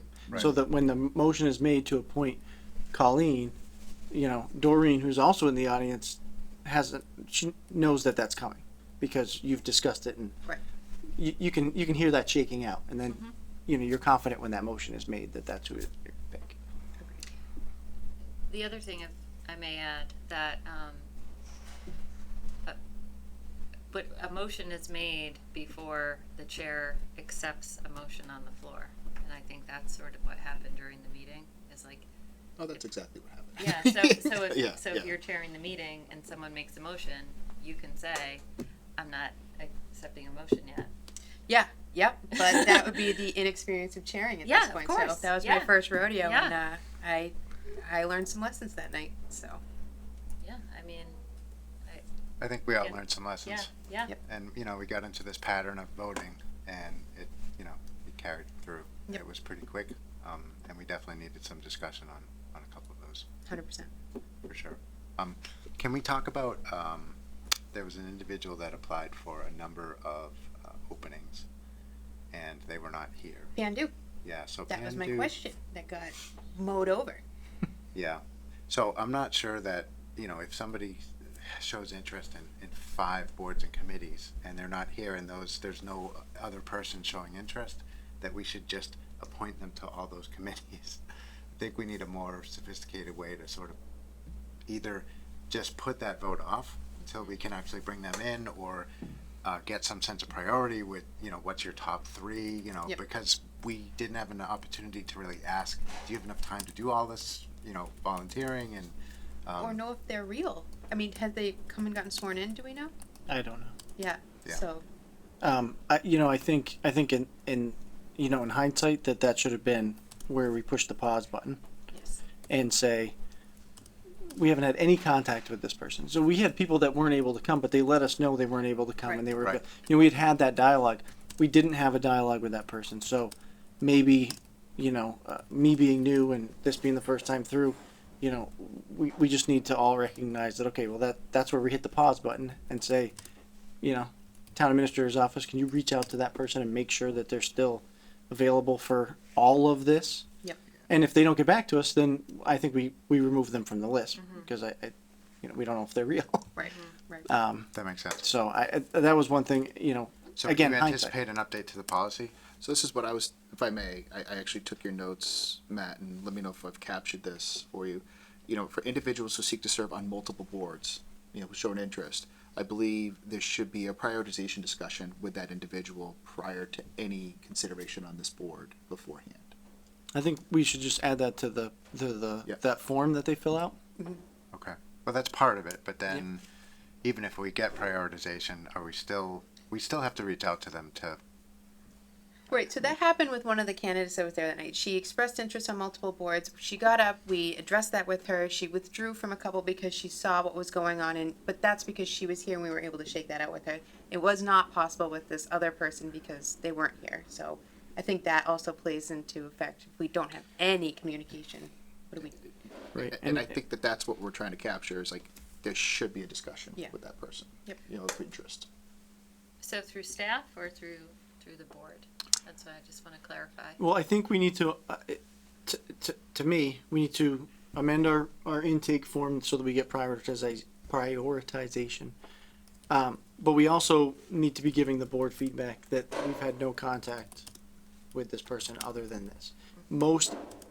Everyone else, we had feedback, they're coming, they're not coming, thank you for inviting me. We had some kind of back and forth. Yep. That one person, we did not, and that begs the question, is it better to appoint and see what happens, or just leave the vacancy and wait till we get? I think in hindsight, we all agree we should just wait, Yeah. pump the brakes and make that happen. So, we can codify that in some way. Okay. Does, I think. does staff initiate, when an application is received, does a staff member say, we've received your application? I believe so. Yeah, and Just from what I saw externally going back and forth, Yeah. there's a lot of correspondence that goes back and forth right, to get to this point. yeah. Because I'm just wondering if this individual ever. And then that I don't know. Yeah. I didn't go back after the meeting. I can have that conversation tomorrow, but What happened with the ZBA candidate that we made like an alternate position for, but then realized right after we couldn't? How did anyone reach out to that candidate, and where did it get left with them? Yes. So I reached out the next day and just let her know that we were in the position of trying to figure out ways that she could be involved. I don't know where we currently stand with that. where that currently stood is when we make our advertisements, she's on the Contact list of list, people that yeah. we would reach out to and say, now there's this opening. Yep. Yeah, because we were kind of in limbo too of. We thought we could do it. Well, we thought we could do it, but then also now that we have an interested candidate that we all kind of want to find a home. What do we do now? Right. Like, do we call and say, hey, we got this position, do you want it? Or is it, we're advertising still? So this has clarified that. Yeah. But there was a little limbo there for a bit. Perfect. Another question for Matt and Colleen. How do you two feel the timing was as far as the people who were here and came up to the podium and interviewed? Do you feel like that was a sufficient amount of time? You got good information? That pace worked well as far as the people who came and were appointed? Yeah, we had Yeah. a pretty robust crowd. I mean, it was Packed. most Yeah. of the chairs were Yeah, I pretty saw full. that. We had a lot of people.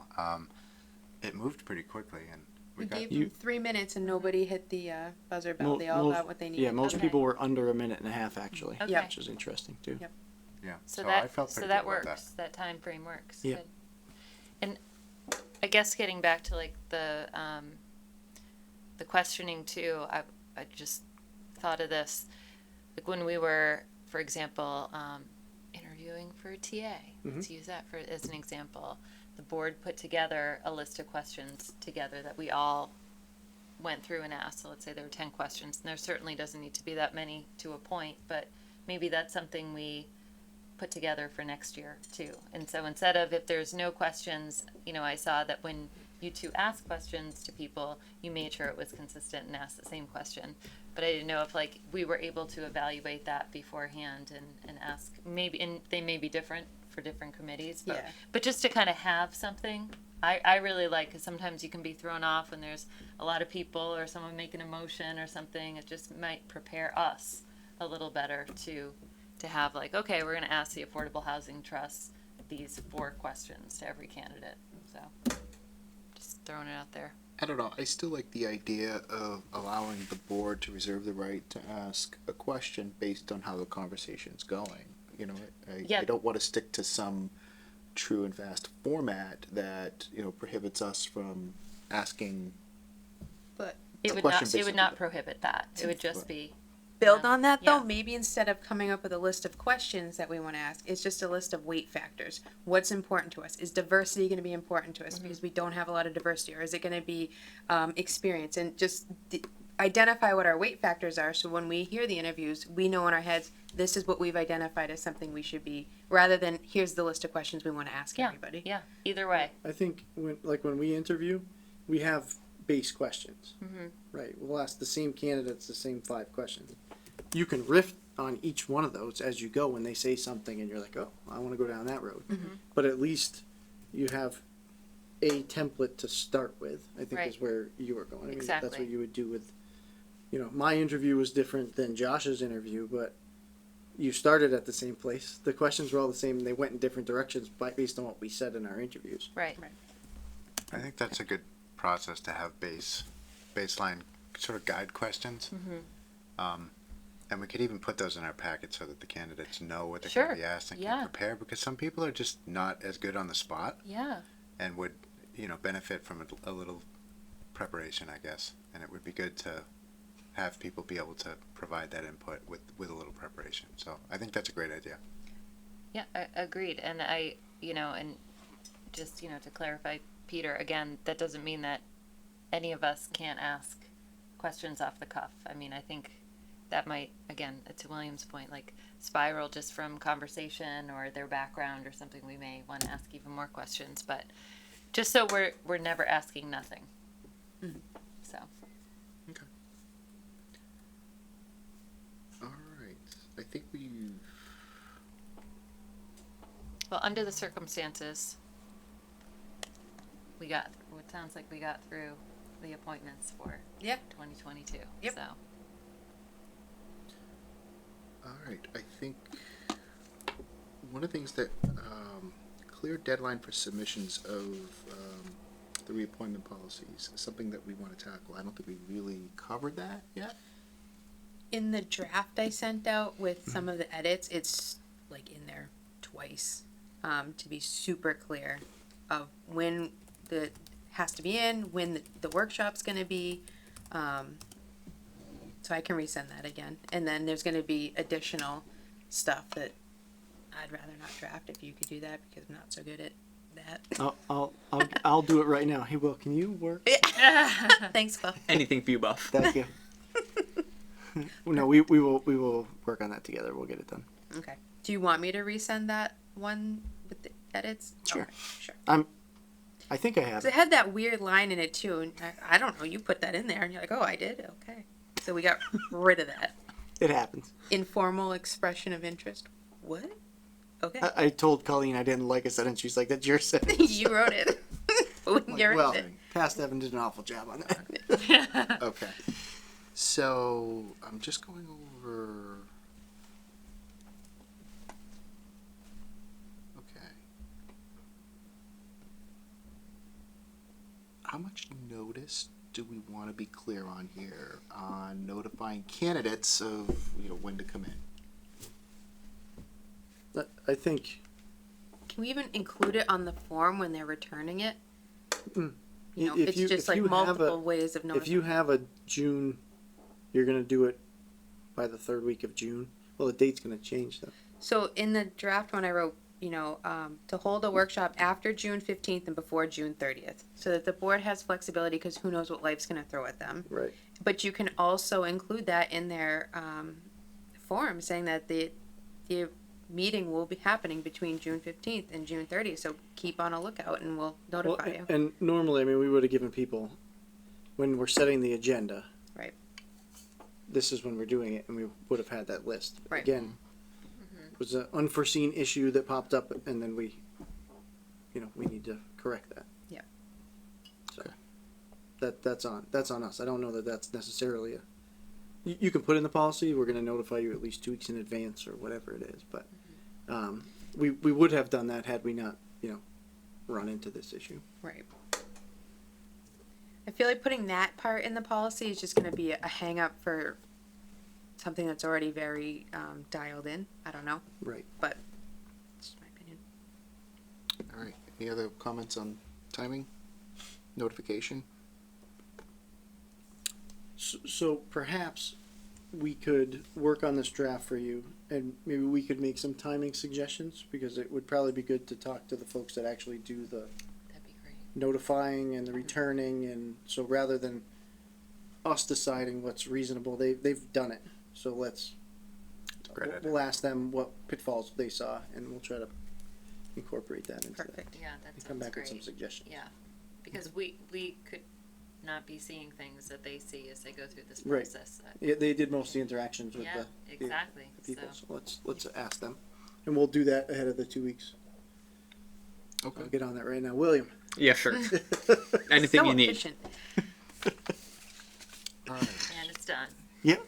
Handled. and done well. so we'll bring that first part, I think, which you think is crucial, back to on the 20th. Yep.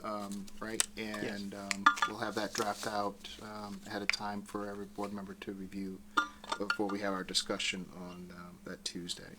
All right, is there any other discussion on select board appointments, process and policies for, the appointment, reappointment process? I don't think so. All right. No, but are we going to put it back on the agenda at all for Ray's feedback, or just, Well, we'll have the policy in front of us for discussion. If Perfect. the board feels that, it's in a good place, I would grant the indulgence of taking a motion that night and take action and get that codified.